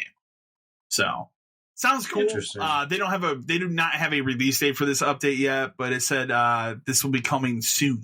So, again, great game. Fantastic game. It'll be time. You know what? December will be a good time for me to jump back into playing a little bit of that. 'Cause for a while, that was my like, I'll play a round of that, because I'm at the point now where like a round of that is like playing a map for 30 minutes till the time runs out. So, BlizzCon is this weekend. It's going on right now. We got some announcements from that. I thought we'd go through them really quick. Good stuff in there. Yeah, some good stuff there. Yeah. Biggest thing I think was the Diablo 4. At least is getting its title for its first expansion. It won't be out until late next year, which makes sense. Yeah, they're literally probably just starting work on it right now. It's called Vessel of Hatred. It'll, as predicted, it'll have a new class. Right. But they are saying it's a brand new, never been, very which cool. is exciting. I'm excited about that. That is interesting. Mm-hmm. Yeah. And it's also it'll take place in Diablo 2 area. Yeah, which is cool too. So excited about that. It just further proves that the Diablo 4 is going to be the last Diablo game for a very long time. Probably the next decade, and that's fine. Yeah, that's okay. It as plays long as they keep adding stuff to it, it's fine. Yeah. Blizzard has announced the next 3 expansions in World of Warcraft, called the World Soul Saga. I'm not a World of Warcraft person. So, I'm not either. The first expansion is called The War Within, will be released next year. They are also doing World of Warcraft Classic, adding the Cataclysm expansion to that. So people that want to play the Classic, it's cool. Classic. They're just going to continue doing that. Yeah. Yeah. I was talking to a buddy of mine where they're adding a Final Fantasy 11 themed raid to Final Fantasy 14 with that new expansion. So he texted me immediately. He's like, so this is when you're coming back, right? So of course I am.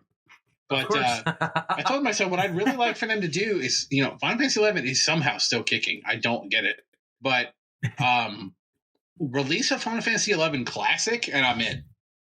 Like if they did like a rollback of that to like the old days when I played it, hell yeah, I would play it again.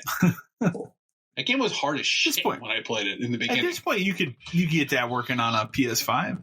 Easy. Oh god, without it's a PS2 game. I know it was on a PS2. You needed a hard drive for your PS2. That's how you got the. Yeah.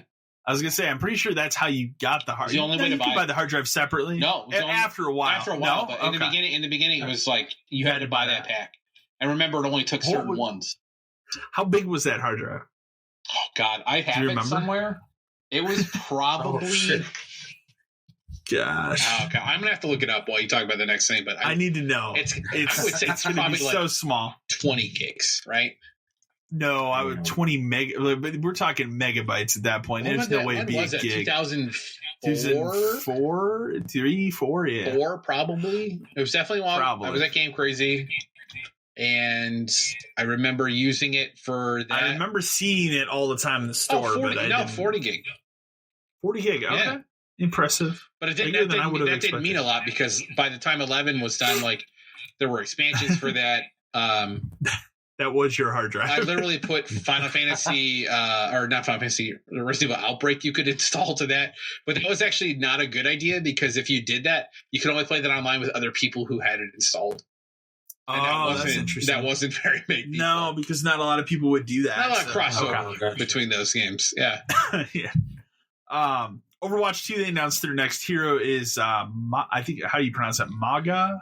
Maui. That's his name. Maui, yeah. The game's first Samoan hero. It's pretty cool. I don't know. I've not played any Overwatch 2 because of how disastrous it launched. So, Hearthstone, we're still talking about Hearthstone. Hearthstone's next major expansion is Showdown in the Badlands. People are trying to charge $200 for this Final Fantasy 11 thing in the box, by the way. Damn. This guy has a sealed one. He wants $1,000 for. This I thought was kind of cool. They announced a Diablo tabletop RPG. I'm surprised it doesn't. Yeah. I'm surprised it doesn't exist already. I'm sure it does in some forms, and I'm sure there are ones that like people have created. Yeah, I would like for it to be like an actual like board game, and not necessarily like a tabletop RPG. Well, because like kind of like the Fallout one has like a board game for Fallout. Yeah, I think a Diablo style or something like that would be cool. I like tabletop RPGs, but that's a lot of like you got to put your own work into it. Sometimes I just want to play a board game version of something. Phil Spencer made a brief appearance this year at BlizzCon, basically just saying they're happy about the acquisition and welcoming them. I own you and everyone in this room now. It's a typical thing you would have expected to happen. Of course he's going to be there. Why wouldn't he be there? Exactly. Yeah, for sure. And then the final thing they announced looks like it was something called Warcraft Rumble, which is out on iOS and Android. So it's one of those. No thanks. They don't have any information in this article about it other than it's an iOS and Android game. So if it's like Diablo Immortal, it's probably more like a MOBA. That's probably what I would imagine, right? Yeah. So that's pretty much what was announced today at BlizzCon.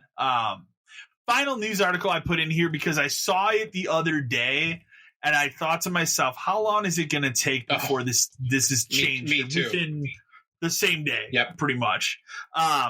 Apparently they sent out a thing to internal Microsoft employees. One of their perks is they get free Game Pass Ultimate, which makes sense. You work for the company. Why not? Why not? Yeah, sure. That they were going to end that benefit January of 2024, which a bunch of people reached out to Phil Spencer. That was kind of like a hold on a minute because I'm sure that dude had no idea what was going on. Someone else made that decision and did not tell him. Yeah. And then literally within the same day later, it was just like, yeah, we're not going to end that. Yeah. So they reversed that real fast. Because it costs them why would you end that for them? No, it doesn't cost them anything. It costs them nothing. and you want your employees to talk about the games that are on that service, right? It's also advertising for digital item. It's not like you have to ship this to people or have them come pick it up. Exactly. So I laughed when I saw it earlier in the day. I'm like, how long will it take? No reason to end that at all. Like, it's not at all. It's just being moronic. Yeah, it's not just, somebody made a dumb decision or whatever, and then no. Phil's not going to care. Phil doesn't give a damn. I think it was something like it's like 230,000 employees or something. 238,000. I thought I read. Plus, the other reason is like, why wouldn't you give that away? It boosts your numbers for Game Pass. Oh, for real, right? Yeah, and they'll use that. Yeah. So yeah, but I just I threw it in here more out of humor because I saw it and I was like, let's see how long it takes. Well, here you want to talk about how Phil Spencer does nothing. He listens to what people complain and figures out. We probably shouldn't do that. Hey, we're going to double the price of Live. Hey, we don't like that. We're not going to double the price of Live. Okay. No, that's all it took. Pretty much. That again, I'll say that's the other thing that's been nice about Microsoft since he's taken over is like anytime there's a negative thing that they try and do is usually reversed. Yep. Very fast. Yep. Where they actually listen. Whereas like, do you think that was going to happen when Sony said, hey, we're raising the prices of PS Plus? No. Everybody complained about that immediately, and they didn't say a word about it. No, they just let it go through. Although they did, like, was it like a week ago where that guy defended it again? Yeah, I'm pretty sure I saw like a defense about it. Yeah, it's what the market dictates. Yeah, no, it isn't. Always a good line. You're not giving any more value. How can you? There's no additional value. So, but we can slide on over to emails here. We got several to get through here. Our first email comes from Jim from South Haven, Mississippi. He says, hey guys, I just recently found your podcast and been going back and listening to older episodes. For clarity, I worked at a GameStop from July of 2005 to November of 2020, so I was there for 15 years. I loved it, and I can tell you guys have the same passion for it that I did, but eventually either got beaten down or your store closed. Getting COVID twice is what did me in. I ended up getting a big boy job, and that I was with until May of this year when I was suddenly laid off. I have to say that even though I've been unemployed for the last 6 months, I couldn't even imagine working for this company now. All of the cuts, the changes, and the fact that at this point every manager is an SL2 or even an SL3, it's insane. I was very fortunate to somehow stay in the same store for my entire tenure. That's really impressive. That's rare. That's like, very rare. I read that when I read this email. I was like, especially getting insane. Promoted like that is incredibly rare. And worked all the way up from a GA all the way to SL. Loved it, but man, what a load of shit this place is now. Always keep up the great work on this podcast. So I just thought that was interesting when I read that. I'm like, to work at the same store your entire career is that's rare. It's crazy. Like it's rare. When I got promoted to ASL, I moved, and when I got promoted to store leader, I moved. It was just one of those things. When you were at GameStop, you probably were at what, a total of 3 different stores? Permanently, yeah. I started at one as an SGA, got promoted, had to move to the next one, got promoted, having to move to the next one, and then there was a point when I was at my final store where I was going to move. Remember? That was the plan. I remember. And the chess master had the pieces in place, and then he bailed when he took my assistant away. And then, especially because like we had multiple assistants at a point where like they just kept having to float in because that was the chess master's moves. And Game Crazy, I stayed at the same location even through being promoted because there wasn't really an option. The closest store was 40 minutes away. I was going to say that would be a little bit different because that was more spread out. Yeah, and then the next one was probably about 45 minutes in the other way, but that one opened and closed within the time period of when I worked there. Because it was that store was always run by idiots, and it was always terrible. That was a store I've told that story before, but that was the store where I had to go pick up Gran Turismo 4 on release. And I walked in there and just said, hey man, I'm here to pick up Gran Turismo 4, and the guy just gave me a box of 50 games in it and didn't say a word to me. It's like I could have been anybody. I don't know you, like dumbass. It's like that store was just run by complete idiots. And then I think even at one point it turned out that the manager of that store was faking reserves because there was some game that was coming out and it was like the reserve push. and I think we had 50 or 60 of it. And I had to go to his store to get something, and he had a little thing up that said, "Oh, I've got 150." And I said, "How the fuck do you have 150?" How is that possible? I'm really just selling on people. And it turned out he was like overcharging people $5 or something. It was something weird. Oh, and then he ended up getting shit canned. Yeah, like that's crazy. Was there ever a game Crazy by itself that was not attached to a Hollywood video? Yeah, there was one in Niles, which a buddy of mine. That'd be pretty rare. It was very rare. A buddy of mine ran it, and I came out to work with him one day for something. That store was weird because it was huge. It was bigger than our GameStop was. Our GameStop was actually pretty large in comparison to a lot of them. It was pretty big compared to most. But this store was much bigger. It also didn't have the fake drop ceiling, so it had the warehouse ceiling, so it was twice as tall. Oh, wow.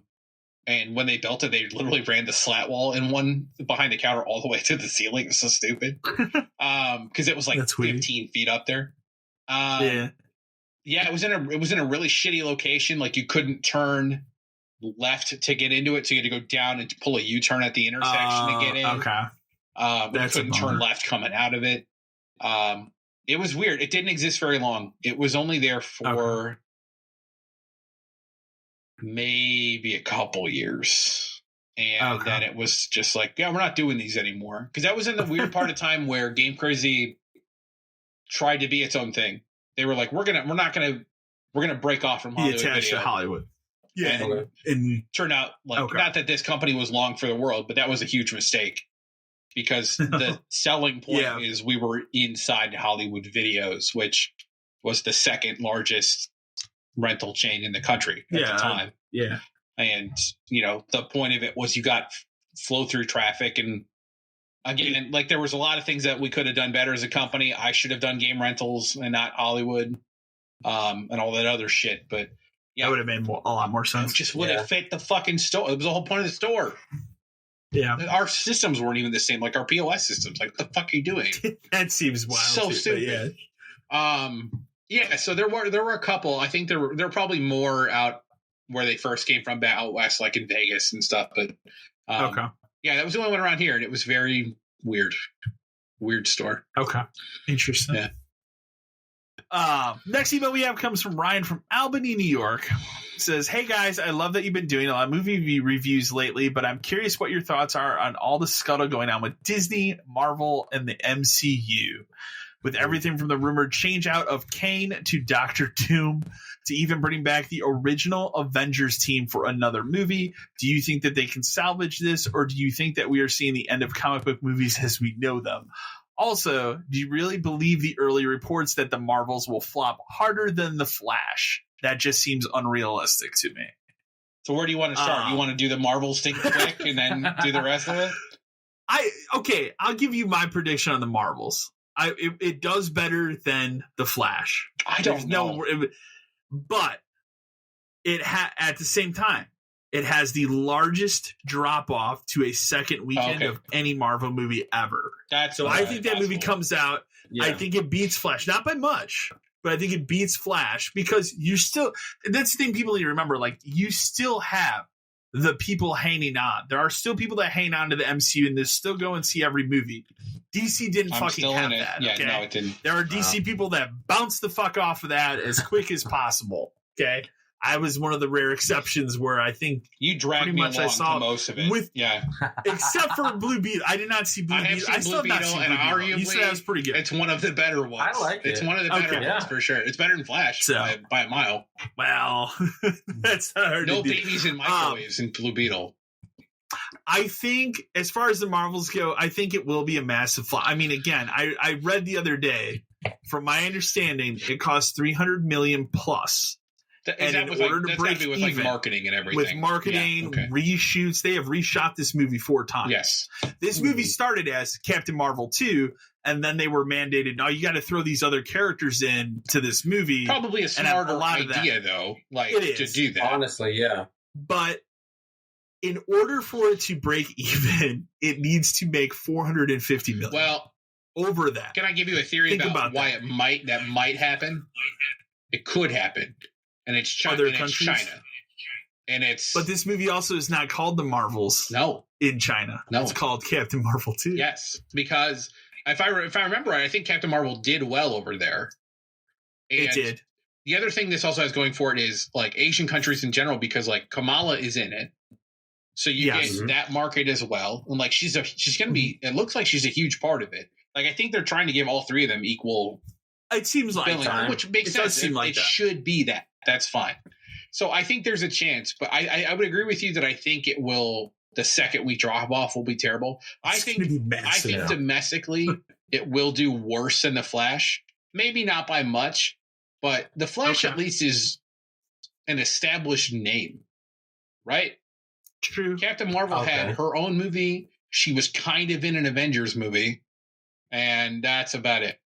They had the thing about Captain Marvel is they had the perfect placement for that movie to do well. It was sandwiched between those two Avengers movies. Yes. So that movie was anything they put in that slot was always going to be a success at that time. That's not the case in 2023. Well, so let's talk about the problems the MCU is facing right now. Okay. I think their main problem is they plan too far in advance. You think? Okay. Yes. Okay. I think purposely naming one of these Avengers movies like the Kang Dynasty, probably a mistake. Like it's more of a mistake now, but even then it's like you're building to that, and they're building him in such weird ways. Like he's in the Loki show. Loki show, I maintain, best Marvel show by far. I'm caught up on the current one. There's one left next week. It is still incredibly good. It probably is the only one that really needed to exist because it's the only one that really ties all this shit together. So he's in the first season of that. He is phenomenal in that. When he did his little thing at the end of the first season, I thought he was great. And I'm like, I'm excited for where this could go. And then he goes through his personal shit. And if that's true or not, who knows? But it's not a good look right now. No. And then Quantumania, not good. And they forced him into that. A different variant. And then they have a different variant in the new season of Loki, which is pretty good. Again, this guy's a great actor. It's hard for me to like him because of everything that's going on. What's going on right now. And to bank this whole set on him is difficult now. Were they ever going to seriously cut him for Doctor Doom? No, they weren't going to do that. I don't think so either. Because you can't just bring in Doctor Doom as the bad guy unless we do Fantastic Four stuff first. That has to be a setup. I don't even think he shouldn't be the villain of the first Fantastic Four movie. Do something else. Dr. Doom? No, do something else and use it as a way to build him. Because he should be whatever the next giant big bad is in all of this. Okay. And the other thing that seems to be happening is Loki, the basis of season 2 is all about like timelines and branching timelines and all this other stuff. Yeah. That's what I've read. So the last episode is next week. Supposedly something fucking huge is going to happen. That's what I've read. Which it could be a good thing where it nukes everything. And they can start all of this over, which was going to happen at some point, right? It has to happen at some point. At some point they have to, yeah. So would that give that, do you think by nuking it, do you think that would give them the out they need for this supposed, let's bring back the original team and do an Avengers movie with them? Like I'm talking, we're talking about bringing back Robert Downey Jr. I don't want that. Iron Man.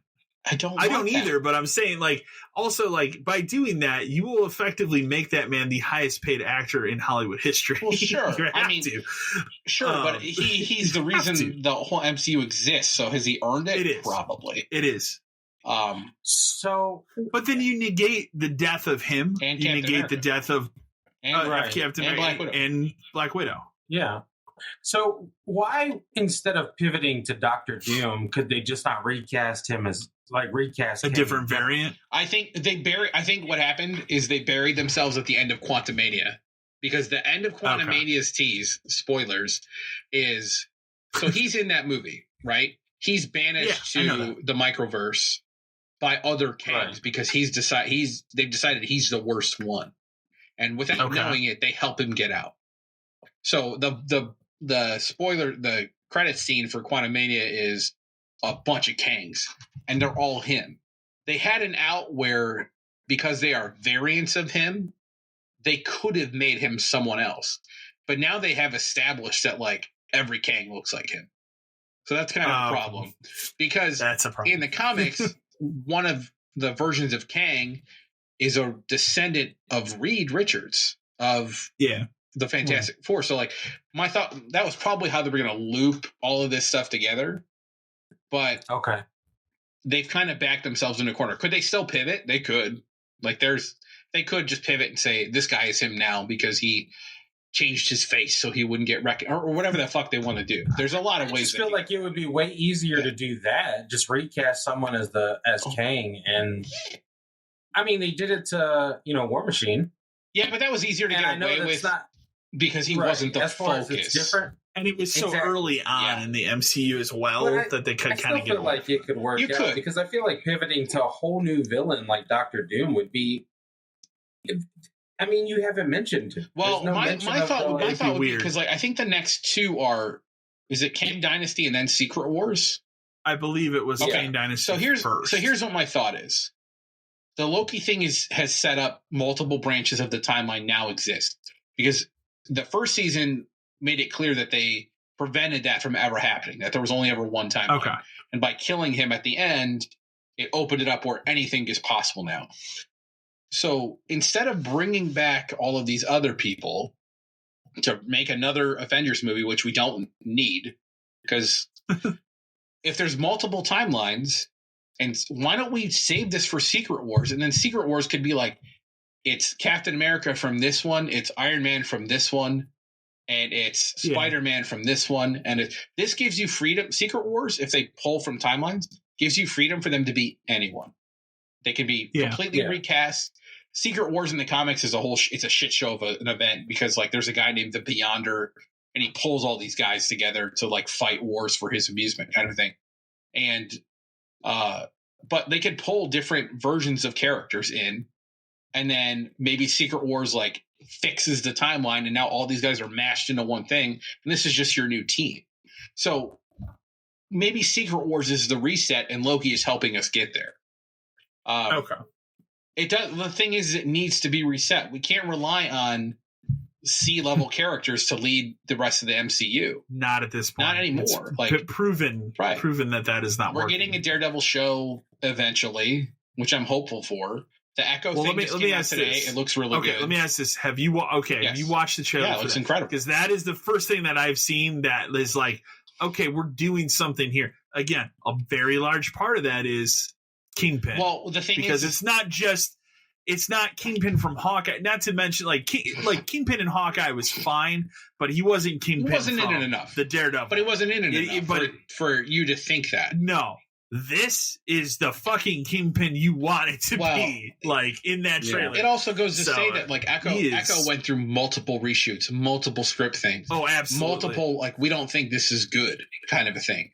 Where I have heard many times that Echo was an incredible shit show. So that when the trailer dropped today, I was like, I guess I'll watch it. And I was blown away at like how excited I am for it now. Because it very much seems like a direct sequel or tie-in to those Netflix shows. Right. I think that's what its benefit is to not make it Disney MCU and make it. This is more so tied into the Daredevil show that existed already, the Hawkeye show because that's where she came from. Which does have a somewhat darker tone towards the end of that show. Towards the end. That show is. I like that show a lot too. That's probably my second favorite. I like that one. It's fun and Hawkeye was. Yeah, it's fun. And then it's a good passing of the guard for that character. Right, and then yes, exactly. So she can hang around. She could be in Secret Wars, and then that's fine. Go move into Echo, which kind of keeps the theme going, and then Echo sets up the next Daredevil show. Which I cannot wait for, but I mean, we know now that they are reshooting that entire show. Right. So, you saw. But do you think they're reshooting it in the way that this Echo thing is going to be? I think so. Well, you saw like other problems, like even the She-Hulk show, which I thought was pretty good because it leaned more towards into like a comedy kind of a thing. But you saw like that came out today where she wasn't even supposed to transform into She-Hulk until episode 8. What the hell are you talking about, man? Like, then what the hell would that show be? Because it was supposed to be like half legal drama type stuff. And then they finally went in and said, no, man, she's got to turn into She-Hulk like now. So that's why the CG in that show, not great. All these CG problems are because they set these dates so far in advance Like Ant-Man and stuff has to come out this day. How about we just let Ant-Man take another year? No one's really going to care that much. You know what I mean? It's the thing they don't understand. Like, they've oversaturated their market. Like, they don't understand is if they just took a little more time, I think the audience would be there. Yeah, the audience is there. It's proven it's there. Instead of it has it's worse now. It's not every 3 months. Now it's every 6 weeks because it's either a movie or a TV show on Disney Plus. But it's still here over a decade later, and people are still here for it. People are excited for stuff coming. I'm excited. Like, I think they do need to get off their ass and either tell me that Spider-Man 4 is happening or it's not happening. I agree with that. It either way. I don't understand. Yeah. I know Tom Holland said he's taking a break from acting. That's fine. The guy's earned it, right? He's earned it. He's been in multiple Avengers movies, multiple Spider-Man movies. Like, you have to remember, it wasn't just 3 Spider-Man movies. That dude was in a ton of fucking shit. So, exactly. He's done a lot. He can take a break. If he wants to be done, I'm okay with it. Because especially with Spider-Man movies, not counting the Sony ones because they're a train wreck, which I think are eventually just going to get looped into all of this shit anyway because they're already basically there. Right. There's more characters to do. Tom Holland wants to be done. That's fine. We have Miles. As we say, you could do Miles. You could do Miles easily. And you know what? Miles, among younger kids, like, you know, my kids and stuff, has arguably just as big of a following as Peter does. Oh yeah. There's no separation of those characters for these kids anymore, which is great. No. But it also means like you have the opportunity to do whatever you want. Make Spider-Verse movies that aren't animated. Okay. Yeah. Not hard to do. Like you could, I mean, obviously like Miles has the Spider-Verse movies are his, so maybe you don't want to do a live action thing. But you're stupid not to. You're sitting on another $1 billion movie if Miles makes a movie. And you're sitting on another $1 billion if there's a live action Gwen Stacy movie. Like all of these characters, Spider-Verse has made them explode. Honestly surprised that isn't one thing where they haven't pivoted towards more Spider-Man movies as a whole internally, MCU. For sure. And like a lot of that has to probably do with Sony. Sony kind of gave up on that when they realized they couldn't make that shit to save their lives. Although it's funny now that we say that because but we say that now when I feel like there's a real support for Amazing Spider-Man 3. Like there's a huge support for that after that last Spider-Man movie. I would absolutely go see it now, even though I don't like the first 2 ones, because he was redeemed. Because he was redeemed in that last movie, and you realized he wasn't the problem. No. Everything else was the problem.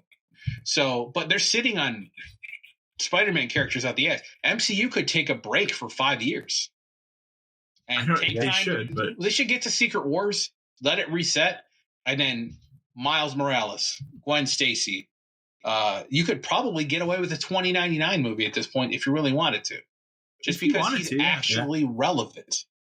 So the MCU's in this weird state where it's a weird. I feel like it has to power itself through Secret Wars, and then really, really make a decision about: are we going to continue this by resetting it and like making new versions of these characters, or are we just going to reboot the whole fucking thing?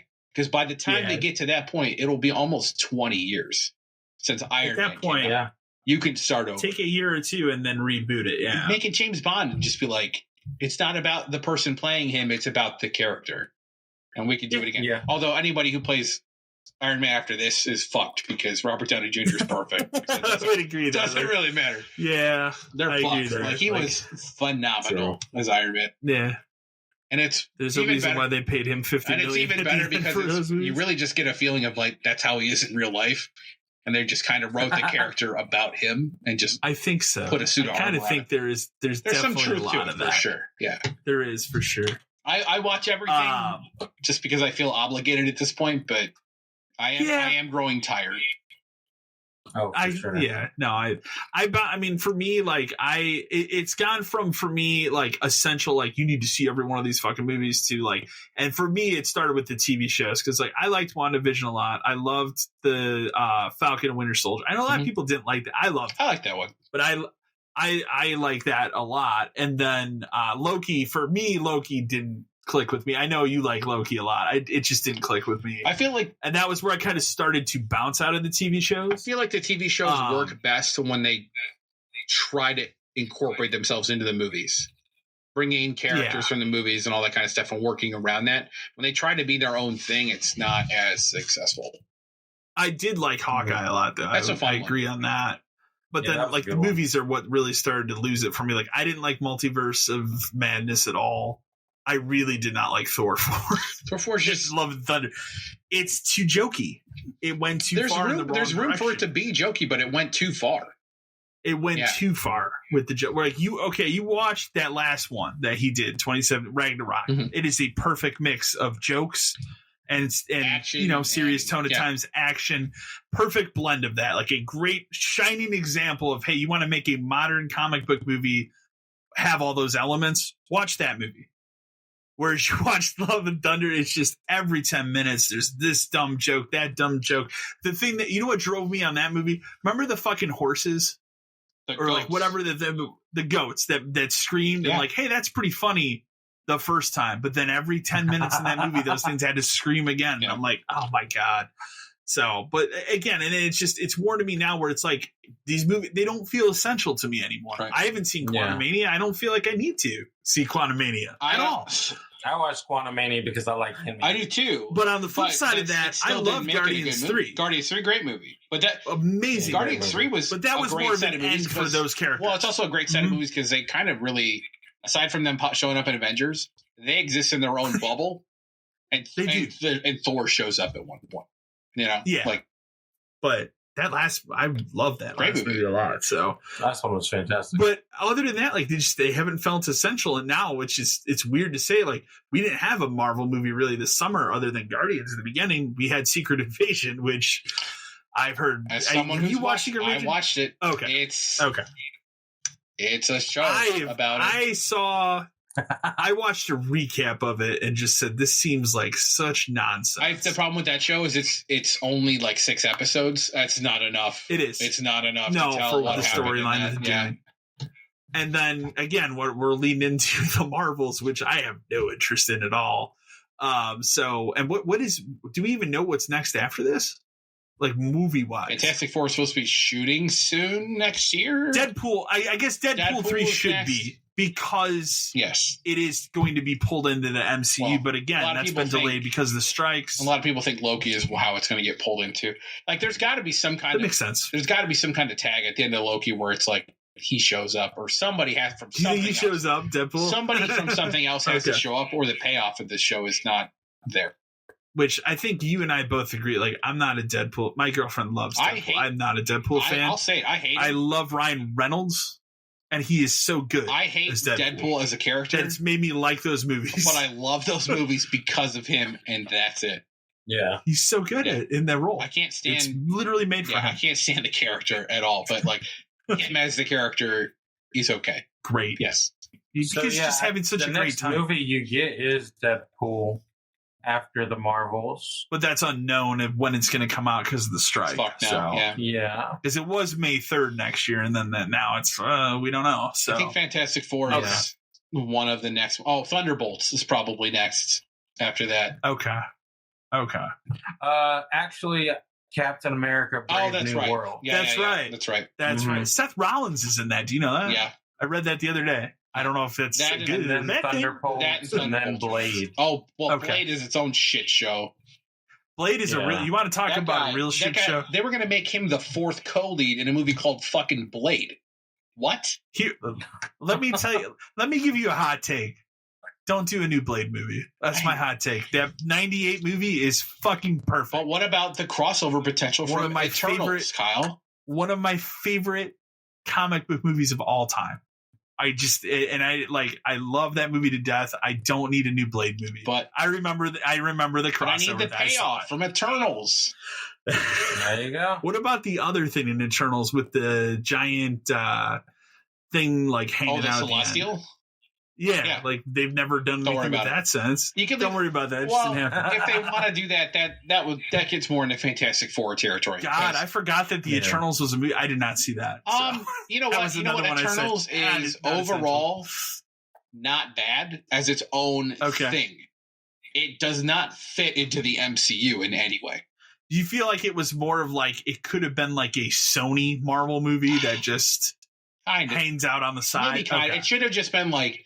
Not as bad as the Sony Marvel movies have been. It should have just been like, this is something that takes place in this universe. They should not have like put in a teaser for Blade or tied it to anything else. No. It should have been its own thing because it was fine. It was a really big story. It was very story driven. For very character driven. That's the only reason I watched it, because I thought like I had heard bad things about it, but I was like, I just want to check it out. Like I just wanted to see for my own eyes. And I actually really the stories about the characters and their relationships with each other are great in that movie, but it doesn't feel like an MCU movie because that makes sense. Yeah, the plot of what they're trying to stop is just dumb, and the fact that it's never referenced like again. I think maybe that's why I said that Celestial thing. That's what I always see people going back to. After they might have referenced like the fact that there was that giant one like in the water at the end. Maybe that was like a throwaway, but Fantastic Four is I hope the Fantastic Four stuff does more cosmic stuff, because that's always been their point, is like going to space, going to different universes, all that kind of stuff. And maybe we can bring Celestial stuff back in, because there's a really good story in the comics about Fantastic Four and Doctor Doom and the Celestials at one point, which is really good. But who knows? Well, we can move on. I could talk about this for a while. We can move on. Do you know, I'll add this, not an MCU thing, but I'll just add it really quick. Do you know that I just learned this the other day? I didn't even know this was being made. There is a fourth Planet of the Apes movie coming out next Memorial Day. That is a sequel to the last one. Do we need that? Yeah. So when I saw it, it's called Kingdom of the Planet of the Apes. So when I saw it was happening, I'm like, as someone who's seen all three of those and especially loved the last one, I was like, I know how that ends. I mean, this one is about his son or whatever, Caesar's son. But watching the trailer, it actually looks pretty good, I'll say. So I'm excited about it. I made my girlfriend watch it because I'm like, because she had the same reaction with like, I really like that last one. Like, do we need to do another one of these? Because it was so well done. Like, no, what if we were to get a sequel to the Mark Wahlberg Planet of the Apes movie? There you go. But then they tie it in. Yeah. To this universe, there you go. There we go. Marky Mark would come back and do that, right? Sure. And then I think the Estella Warren, I think, is the woman from that. She's probably not doing anything. Probably not. Anyways, we can move on, though. Yeah. Brad from Killdeer, North Dakota. Hey, guys. Was curious if any of you have played Baldur's Gate yet or are planning to before the end of the year. I'm sure it's going to be on many Game of the Year lists. I want to really bad, but I am waiting for the Xbox version. I desperately want to. I'm waiting for, since it's digital only in the States, I'm waiting for a sale. And that is my reason for waiting, specifically because it's my excuse to not buy it right now, because I could easily just play it on PS5 or PC. I sat the entire month of August basically with my finger on the trigger to play that game on Steam. And then I held off because I knew Starfield was coming and it would just sit there. And that's a game I really want to dump a lot of time into, and I know it is a huge like time crunch game. So, I plan to. I'm hoping. I saw an article that I meant to put it in. There was a news article the other day that it is still on track to be on the Xbox before the end of the year. So I would imagine we'll get a date soon. If I could get it on like a Black Friday sale for 20% off or something, I would probably do it. I'll say this. That will be the one thing that would maybe get me to consider doing on PS5 is if it's like $40. Yeah. I might be like, you know what? Fine. That's also a great time period because that gives me time to play that before Final Fantasy in February. Like that's enough time for me to play it in between. So. I have in January, I have Infinite Wealth to play before. Oh yeah. I got to play the last one. But I'm going to. I'm going to do it. So and then I saw like, because I was looking at the store right before we recorded today on the Xbox, and it was like, that's the 25th of January, and then literally the week after is that Persona 3 Reloaded. Yeah. And I was just like, that'll be on Game Pass as well. I don't have to wait. Like, there's no way I can shove 3 RPGs in that quick amount of time. So no way. Now we got some redacted emails. You know what that means. This one actually comes to somebody that wrote in, I want to say the last show or the show before. So Kent from Redacted. Hey guys, former GameStop manager here. I wrote in on a previous show just about how awful things were getting. Your advice helped push me over the edge, push myself to get out, and holy fuck did I did it at the right time. The new benefits slashing for 2024, more changes to the Power Up program. Yeah, I'll say I got out at the right time. I'm working IT support now, and I love it. Makes me wish I would have done this sooner. Thanks again, guys. Great job. We did it. A success story, everyone. And we can, I'll read this other email and we can dig into the latest. Yeah. So, Brian from Redacted, holy shit. How does GameStop continue to get worse for us at this point? I fully believe these latest changes continue to trend that Ryan Cohen just wants everyone to quit. I fully believe that these are the final days for GameStop as we know it, and at the end of these changes are only the start of more changes to continue to drive as many to quit so Cohen can turn this into a website and shutter all physical locations. I'm working on getting out, but Christ, this is the lowest the company has ever been. Okay. So I will let you give context. There's stuff to unpack here. So there are two big GameStop changes that came out this week. We'll start with the Power Up card. We'll just start there. Yeah. So Power Up card, as we all know, has changed a decent amount lately, where it's $25 now instead of $15, all this other kind of stuff.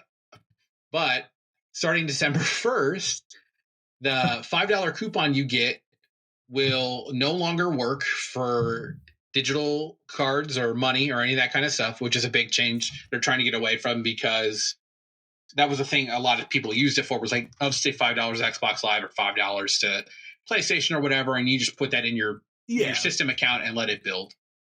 That's over. Can't do that anymore. Okay. Your welcome points for renewing or signing up, instead of getting 10,000 points, which is $10, you now get 5,000 points for $5. Oh, wait. Are you renewing your card? You get nothing. So renewing your card gives you no bonus of any kind, not even rewards money. That's interesting. And why are they changing this, you say? Well, to improve the profitability of the Pro program. That's a direct quote from this email from this guy. That's a direct quote, That's fucked. Like, we're literally taking this away because fuck you. That's why. It is. We want more money in our pockets. So here's the kicker. Here's the real fuck job that they're doing to employees. So employee benefits, healthcare, insurance, 401k matching, all that kind of stuff. Well, that cost is going up, which is not necessarily out of the realm of possibility for a lot of businesses. Like, your healthcare changes every year. Sometimes it goes up. Fine. Okay, whatever. It typically doesn't go up and remove things, though, like life insurance, accidental death and dismemberment, short and long-term disability, and matching 401k contributions. That's all gone. Yeah. That's gone now. And you have to pay more for it. Starting January 1st. Yeah. So who does that benefit? It benefits the company, and it benefits your buddy Ryan Cohen, because now they're not paying for as much for healthcare, but making you pay more. Like, we're talking about, like, is this going to drive people to quit? For sure. And is it on purpose? Here's a hot take. Absolutely.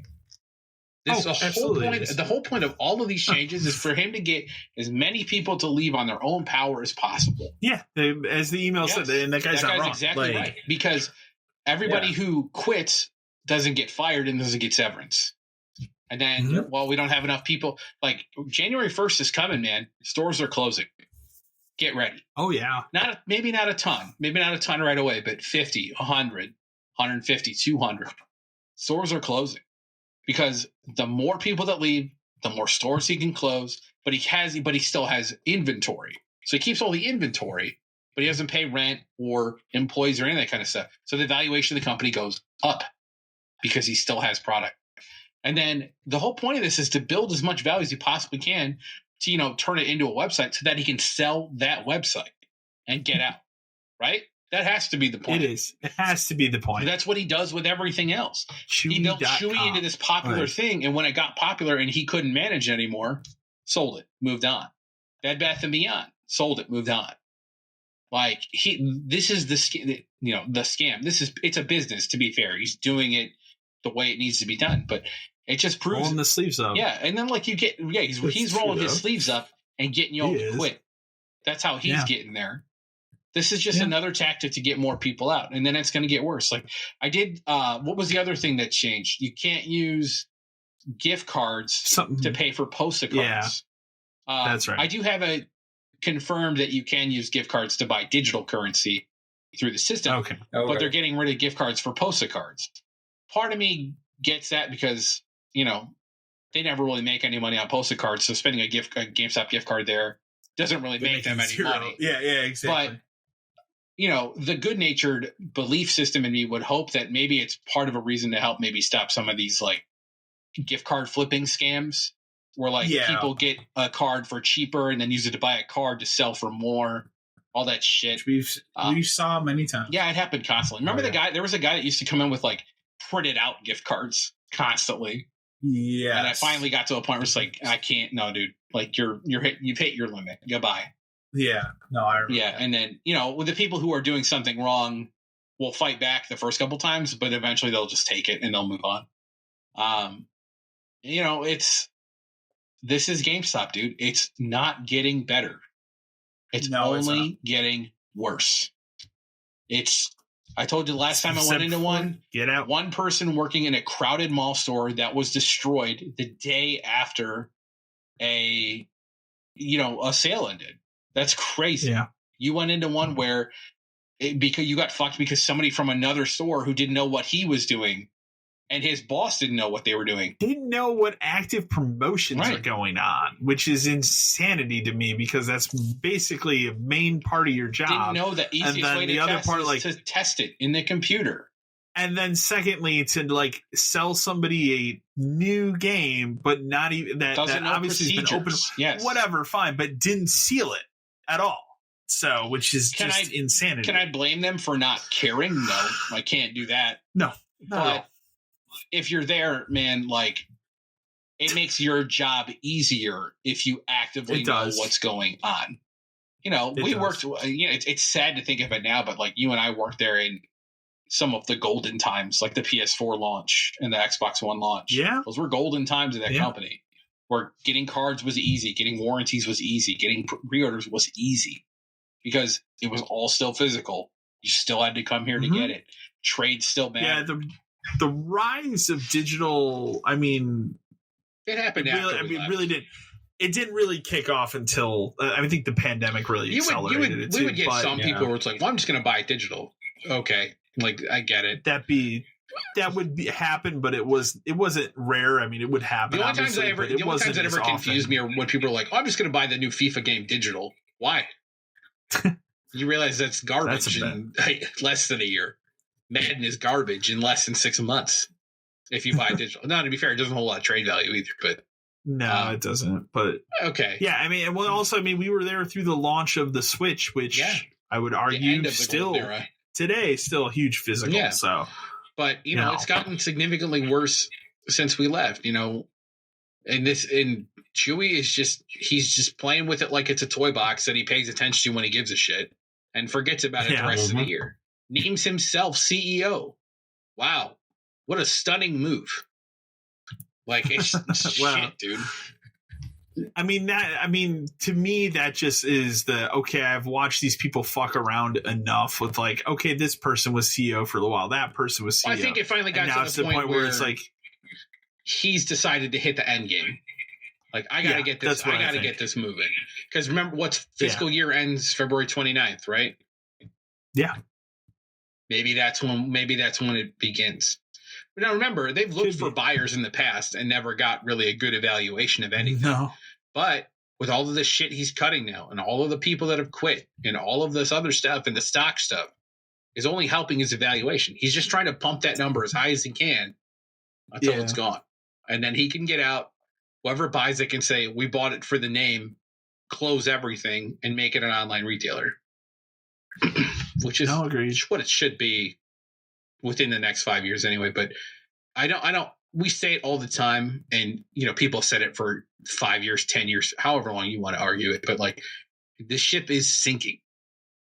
And people who it is more accelerated. If you still work there, this is just like the red flags are coming faster. There's always been red flags. They are coming faster. If you still work there, for your own sake, you need to consider getting out now before you don't have a choice, before it's just over. And we're talking about like Target pays double minimum wage for some of these people. And it does. Yeah. And it's less than what you're doing here on your own in terms of like what you have to do.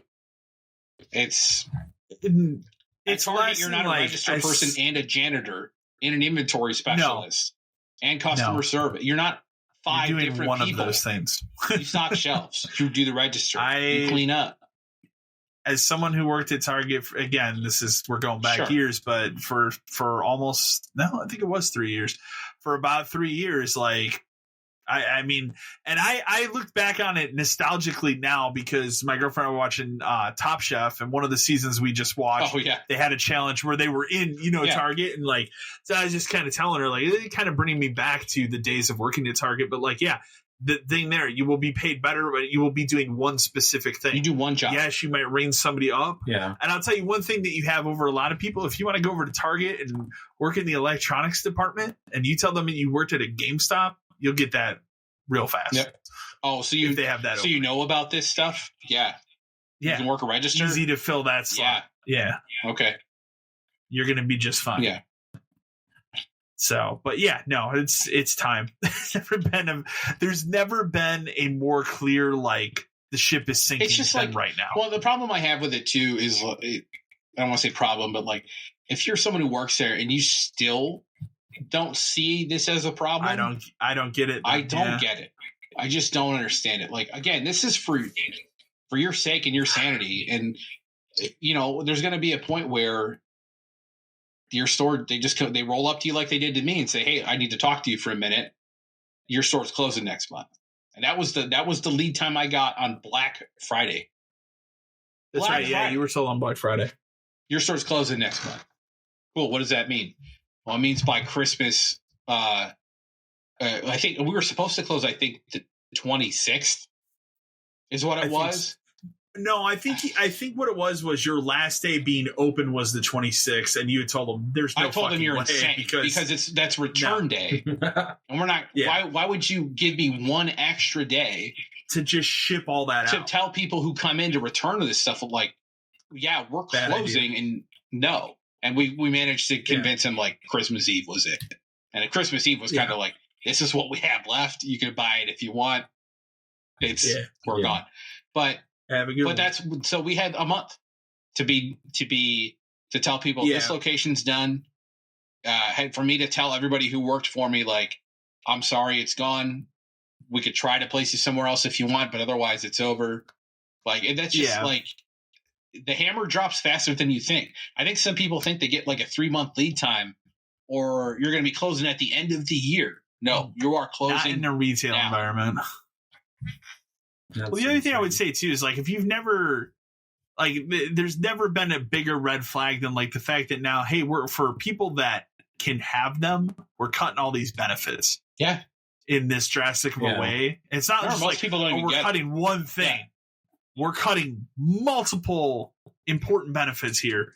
So, like, if you can't see that as a red flag to get out, I don't know what to tell you. Cutting 401k matching tells me that they don't think you're going to be there until retirement. Yeah. Because the company will be here. But like disability, that's covering stuff that, like, you get in an accident. Sorry. You can't work. Sorry. It's too bad. Yeah. It's they're fucking you. Their insurance was never great to begin with. And to be honest, I never had to use it because I have insurance through someone else. Yeah. But for the price to go up and what you get to go down is madness. It is. Especially think if you're the insurance provider for your family. Like you're the working parent and you've got 2 kids who are on your insurance. You pay more to cover like your everything else, but if something happens to you and you can't work, well, it's too bad. We're not going to cover that. Yeah. Yep. It's crazy. Oh. Please get out. We implore you. Never been a better time to get out. Thrilled. Look at Kent. Kent went to IT support. That's one of those like adjacent careers we talked about that like you basically do now. I did it with you afterwards. Yeah. I still do a form of it now. It is a very easy, if you work at GameStop, you're probably a techie person. And realistic, here's a secret about IT jobs if we didn't tell people before. You learn it on the job. Yeah. Oh, yes. You learn, like, you don't have to have any experience doing any kind of IT other than the fact that you know what computers are. Because you will go into whatever company you go to. You know how to turn on a computer. Because whatever company you go to will have their own specific set of rules for IT. Like, some of these things are universal, sure. But like the place you and I work together, Kyle, it's not the same stuff you do now. Yeah. No, not at all. Not at all. We did literal, like, not at all. We will help you fix your computer type IT. Yeah, and that kind was of a IT with shit show. Now it's more of just, I'm having a problem with your website. Yeah. How do I fix this? Or that's I'm getting this error message. Yeah. Which is not what we were doing at the Mac company at all. You know what I do? You know what I've been doing? I've been setting up a new POS and inventory system. That's what I'm working on right now. And you know what? For someone who did inventory at GameStop for a decade, I've done shitty versions of inventories. The thing I'm setting up now, piece of cake. Okay. It's just, your skills, tech stuff will transfer.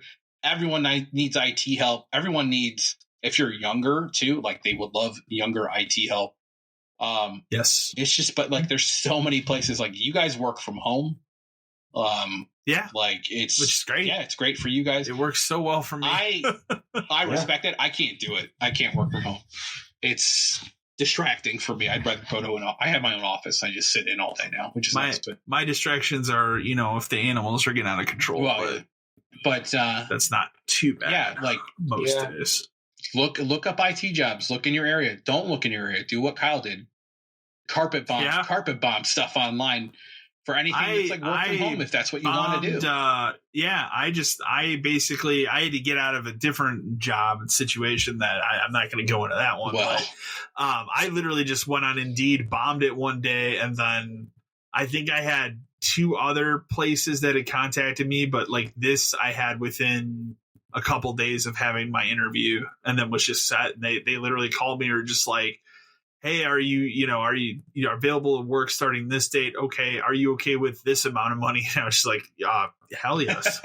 So, kind of a situation. So, and I was ready to go. And they send you your stuff. I've been good it set up. You go through training. Yeah. Like, even that job that you and I worked at in between, they got us our stuff. We went through training. They taught us the things we needed to know, which were jokes.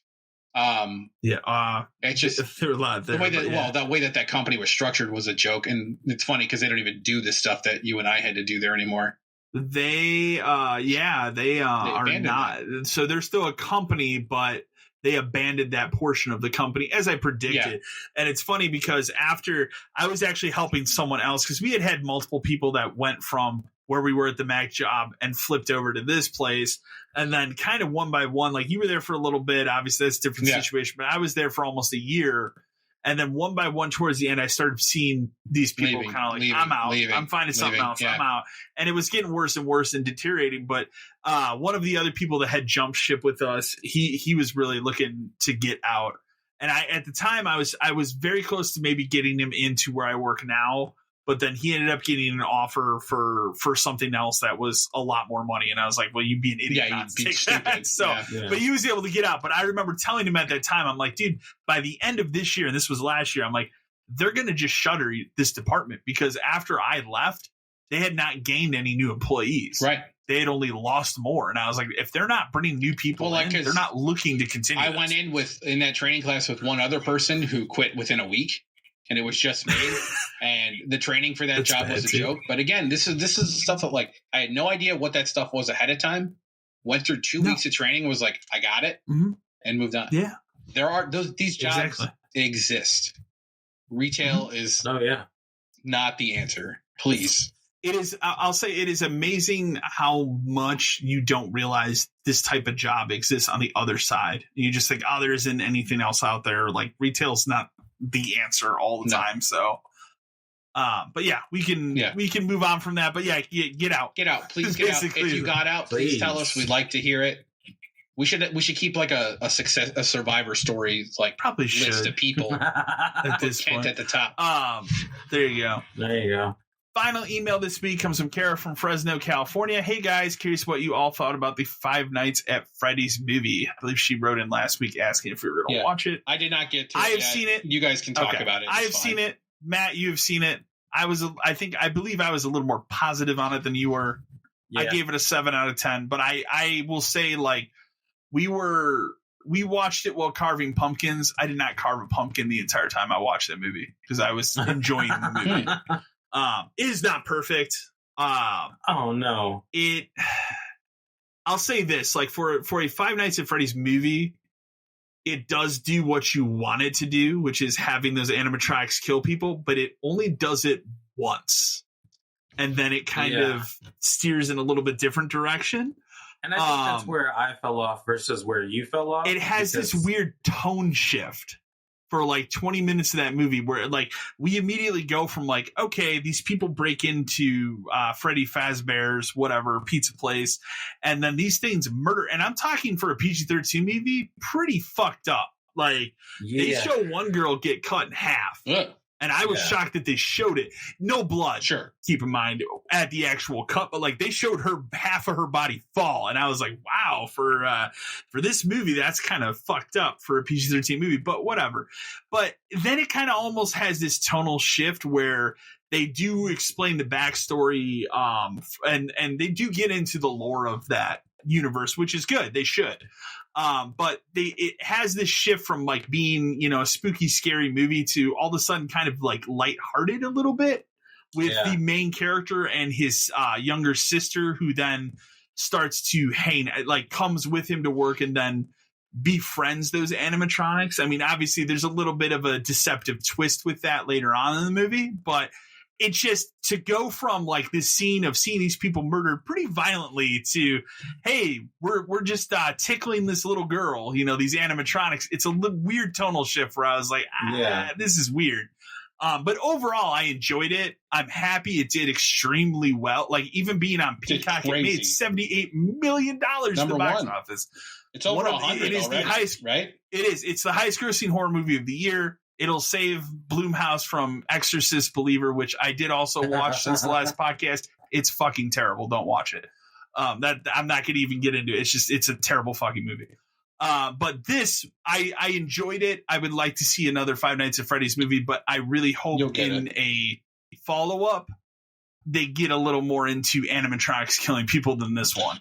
And I will also say, and I'm sure, Matt, you'll agree, the killer portion of it is the most predictable fucking thing you'll ever see in a movie. Like, any horror movie, like, the minute that guy was like, tell him I have this one job, I'm like, he's going to be the bad guy. Like, exactly. So, and I mean, I think for me, it was a 5 out of 10. Yeah. It was predictable. I did like, I thought it would have served I guess, the lore of Five Nights at Freddy better as a slasher movie. It would have than the way that they did it. I'm not mad at the story. I understand why they did it about the movie. Because it's rated PG-13 for a reason. Because the audience of that movie is 13. Let's be fair. So do you think, I don't think you should be taking a kid under 13 to see it. No. But I'm saying, don't. Like, they made it this way so that 13-year-olds could see it, and that's why it made this much money. So do you think that affects? Do you think, like, obviously you didn't like it because it was PG-13 and it probably should be R? Do you think, obviously, making sequels are going to have to say PG-13? Like, do you think that's going to affect your willingness to see a next one? Because now you know what it is. You know the level of the movie and where it could go. Maybe they'll have to get more creative with how they could do kills and make you know. I think for how, again, it's only one real scene of the movie where they do any real killing that they show. But I think for a PG-13 movie, it was very effective. Where, like I said, for me, I was surprised how much they did show in those killing. It's just, I wanted more of that in the movie, and they don't do that. And that's kind of where I see your point, Dan, because honestly, I won't watch another one of these. If they do Five Nights at Freddy 2, I won't catch it. Because it's nothing against PG-13. I mean, a lot of horror movies are PG-13 for the simple fact that they're trying to get that audience in so that, you know, more people are watching it. But the downfall is, though, it's like, I've only really played Five Nights at Freddy once. I downloaded it. I tested it out. I'm in the same boat, yeah. It gave me anxiety because I don't like the fact that I don't know where they're coming from. Sure. And Fair. It threw me off. So I uninstalled it. My son wants to play it, which is why I'm thinking about running to Walmart to see if I can get a copy of it. Yeah, you should. He saw the movie. He's 9. He saw the movie. We actually watch horror movies together. So, like, I watched it before him, and I knew it wasn't crazy bad, so I knew he was going to watch it on his own, so it didn't really bother me. But I feel like for the game adapted to a movie, it would have been better served more like Willy's Wonderland was. As far as these animatronics, their job is to just murk people because that's all they want to do. I understand where the story came and I understand how they got to the point of the story. So it's not like I'm mad about that part, but I just felt like it should have done something. Because I think the argument for the movie is it made all this money, right? Because these kids could go see it. Insane money. But if you make it R, kids are still going to watch it on Peacock, but they're not going to get the money. You know what I mean? Like kids who had access to it would watch it, but then ticket sales are down. See, I was in the other boat when it ended. When I looked at her, I was like, I'm kind of sad that they did put this on Peacock because I would have liked to see the reaction because my favorite movie experience of the year was going to see Evil Dead because that was a full theater and I got that reaction of all these people. Granted, I was laughing through the entire thing because that's Evil Dead for me, but I mean, I got those reactions when people are getting killed and stuff in that movie from the audience that I feel like would have been fun to see with kids. And this, I don't know. I read some horror stories about how kids were behaving in this movie. Did you? Yeah, it was not good. Okay. But are they behaving? Let me ask this: were they behaving worse than the Taylor Swift Eras tour movie? You know what? Though that's a different argument, though, because like, if you're going to see the Taylor Swift movie, you have to expect that to be a shit show. But I've read people complaining that in other movies that they can hear those people singing and like, man, and that's the theater's fault. To be fair, like that is the theater's fault for not being like. That's also only AMC theaters to be fair, but yeah, but that is the theater's fault for not being like. We can't show a movie in the theater next to it while this is on, because you're in a theater. Depending on the movie playing next door, you can hear it being loud or vibrations or shit. Yeah, like or especially if the theater that you're in, it's a quiet moment, and then the theater next to you is like playing Godzilla or something. You're going to hear a thump. 150 people singing a Taylor Swift song at the same time. Yes, like you're going to hear that. But that you go into that, especially if you're going to see that, you go into that expecting that to be a shit show. If you're going into Five Nights at Freddy's, so I would assume some people aren't thinking, "Oh, I can't believe there's going to be kids here." No, there is because it is. I would have expected it. Oh yeah, I mean, you and I worked at a GameStop where we couldn't keep Five Nights at Freddy's merchandise in stock. I remember when it came out, when it first hit off, like, and this is right, like maybe around the time like Minecraft, like. Minecraft had been out for a little bit. Like this was kind of the next thing that kind of stole a little. 13, around that time. But like that shit was insanely huge. Like those plushies we got, do you have T-shirts. This plushie? I need the golden one. It's like I don't know. Yeah. And at that time, I was like, I don't know shit about this, dude. Who's Chica? I didn't even know who these characters were. Yeah. If you'd like to buy it, please buy it. But they would buy it. Yes, they would. And like we're talking about like parents buying this stuff for kids that are like 8 or 9. Like my kids, I let them watch YouTube and I try to watch what they watch, but every so often shit like Huggy Wuggy and shit comes up. And, there are people out there that make really fucked up YouTube kids videos that are hidden under the kids algorithm. And like the Huggy Wuggy's fucking popular as hell. Like I like it because my kid's school has actually banned that shit at school. Thank God. The character? Yes, because... They have that's interesting. Well, you can get like backpacks where it's got his weird ass grin with like the big teeth. Is that really that big with kids? Fuck yes. Yeah. My is God. it really okay? I have not paid attention. I mean, I'm not. You probably have some kind of direct experience with it. But my kids, like if my son, especially like if we're in the mall, like they have those kiosks in the mall. They've got like the stuffed animals and shit. There's always one of them on there, and they're always like with the crazy ass teeth. My son won't even walk next to it. He's like, I hate this thing. I'm not going. Oh, really? My girlfriend has a plushie. Yeah, but that's the thing. Is the thing is like we're talking about elementary school kids that are into that kind of shit, and they were into Five Nights at Freddy's. Like, there's definitely.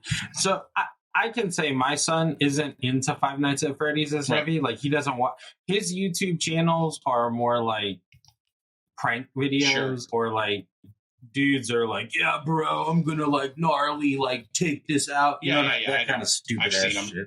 And so he doesn't really watch that kind of stuff, and it doesn't really. But like, he's a big horror fan. Like, he likes all the horror icons, Chucky, Michael Myers.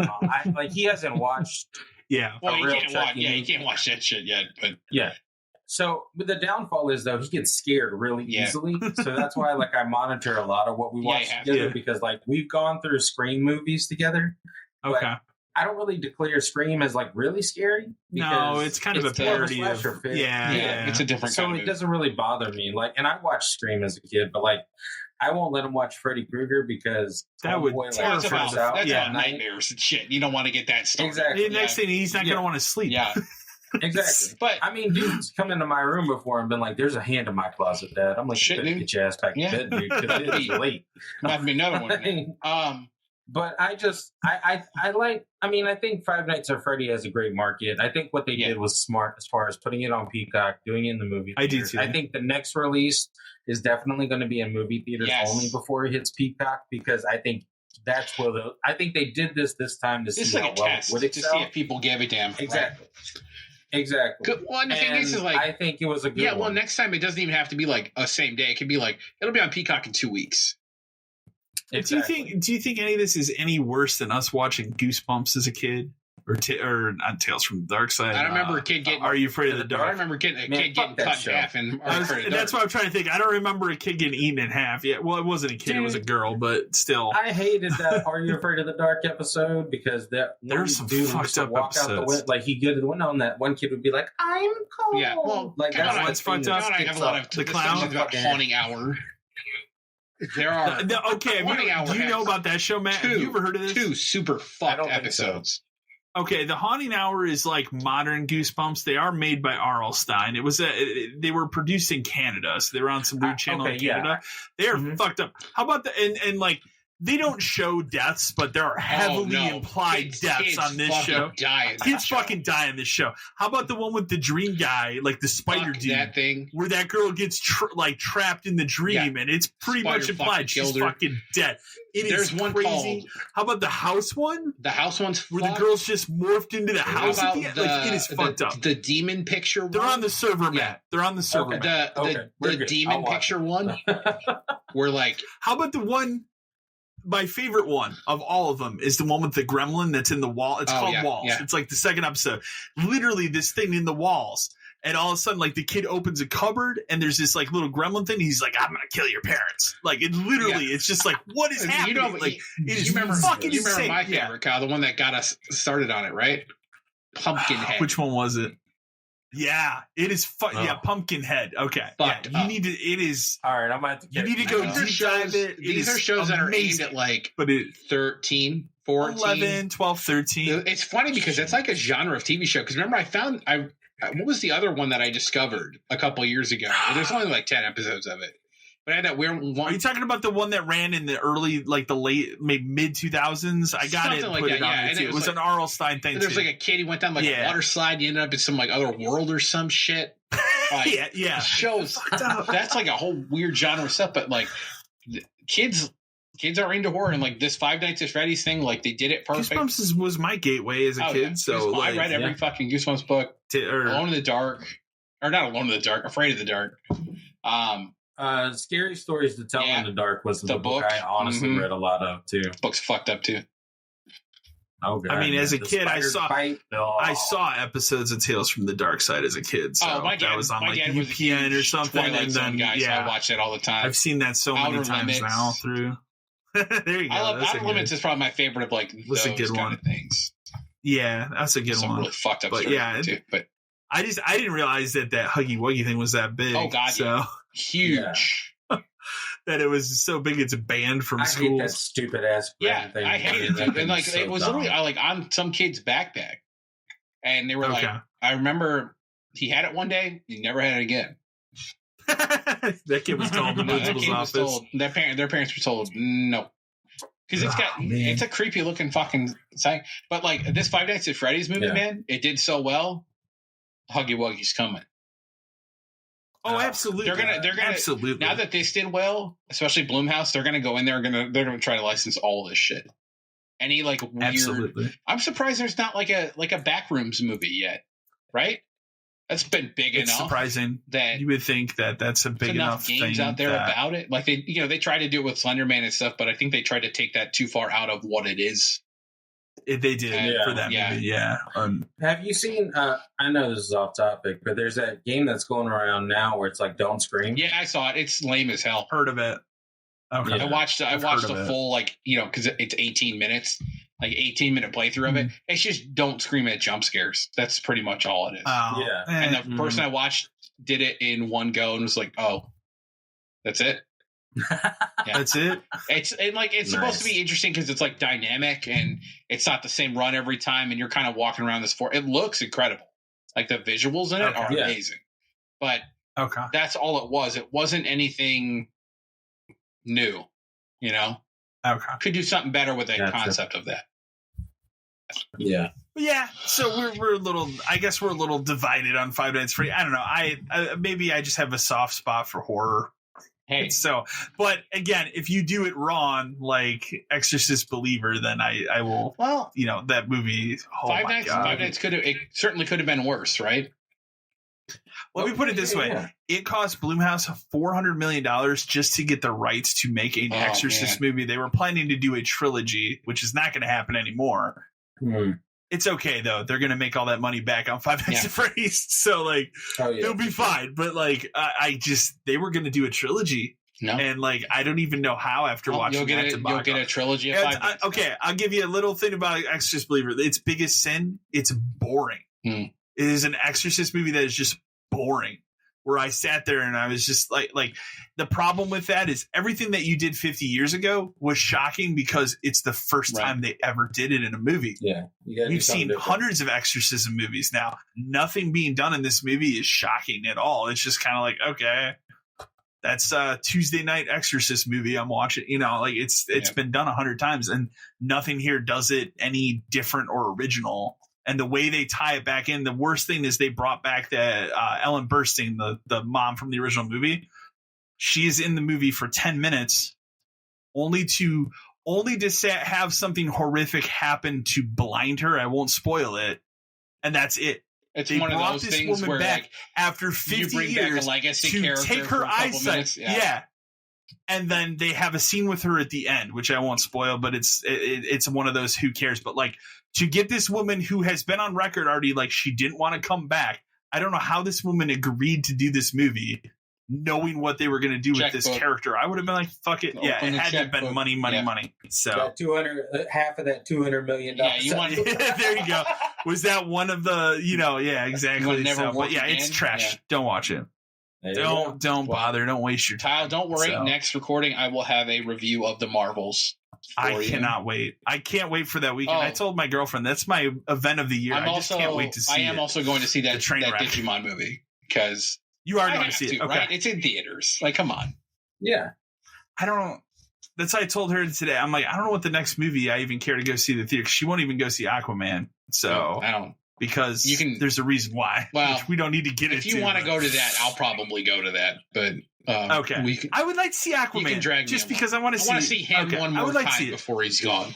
Do you know why I want to see it? Because I get more Ocean Master. Yeah, and I love Ocean Master. Yeah, and Patrick Wilson. Yeah, so. But we can go ahead and we can wrap up. As always, send your emails to podcast572@gmail.com. Otherwise, we will be back in another 2 weeks for another edition of the podcast. As always, thanks for listening. Thank you, everyone. Stay safe.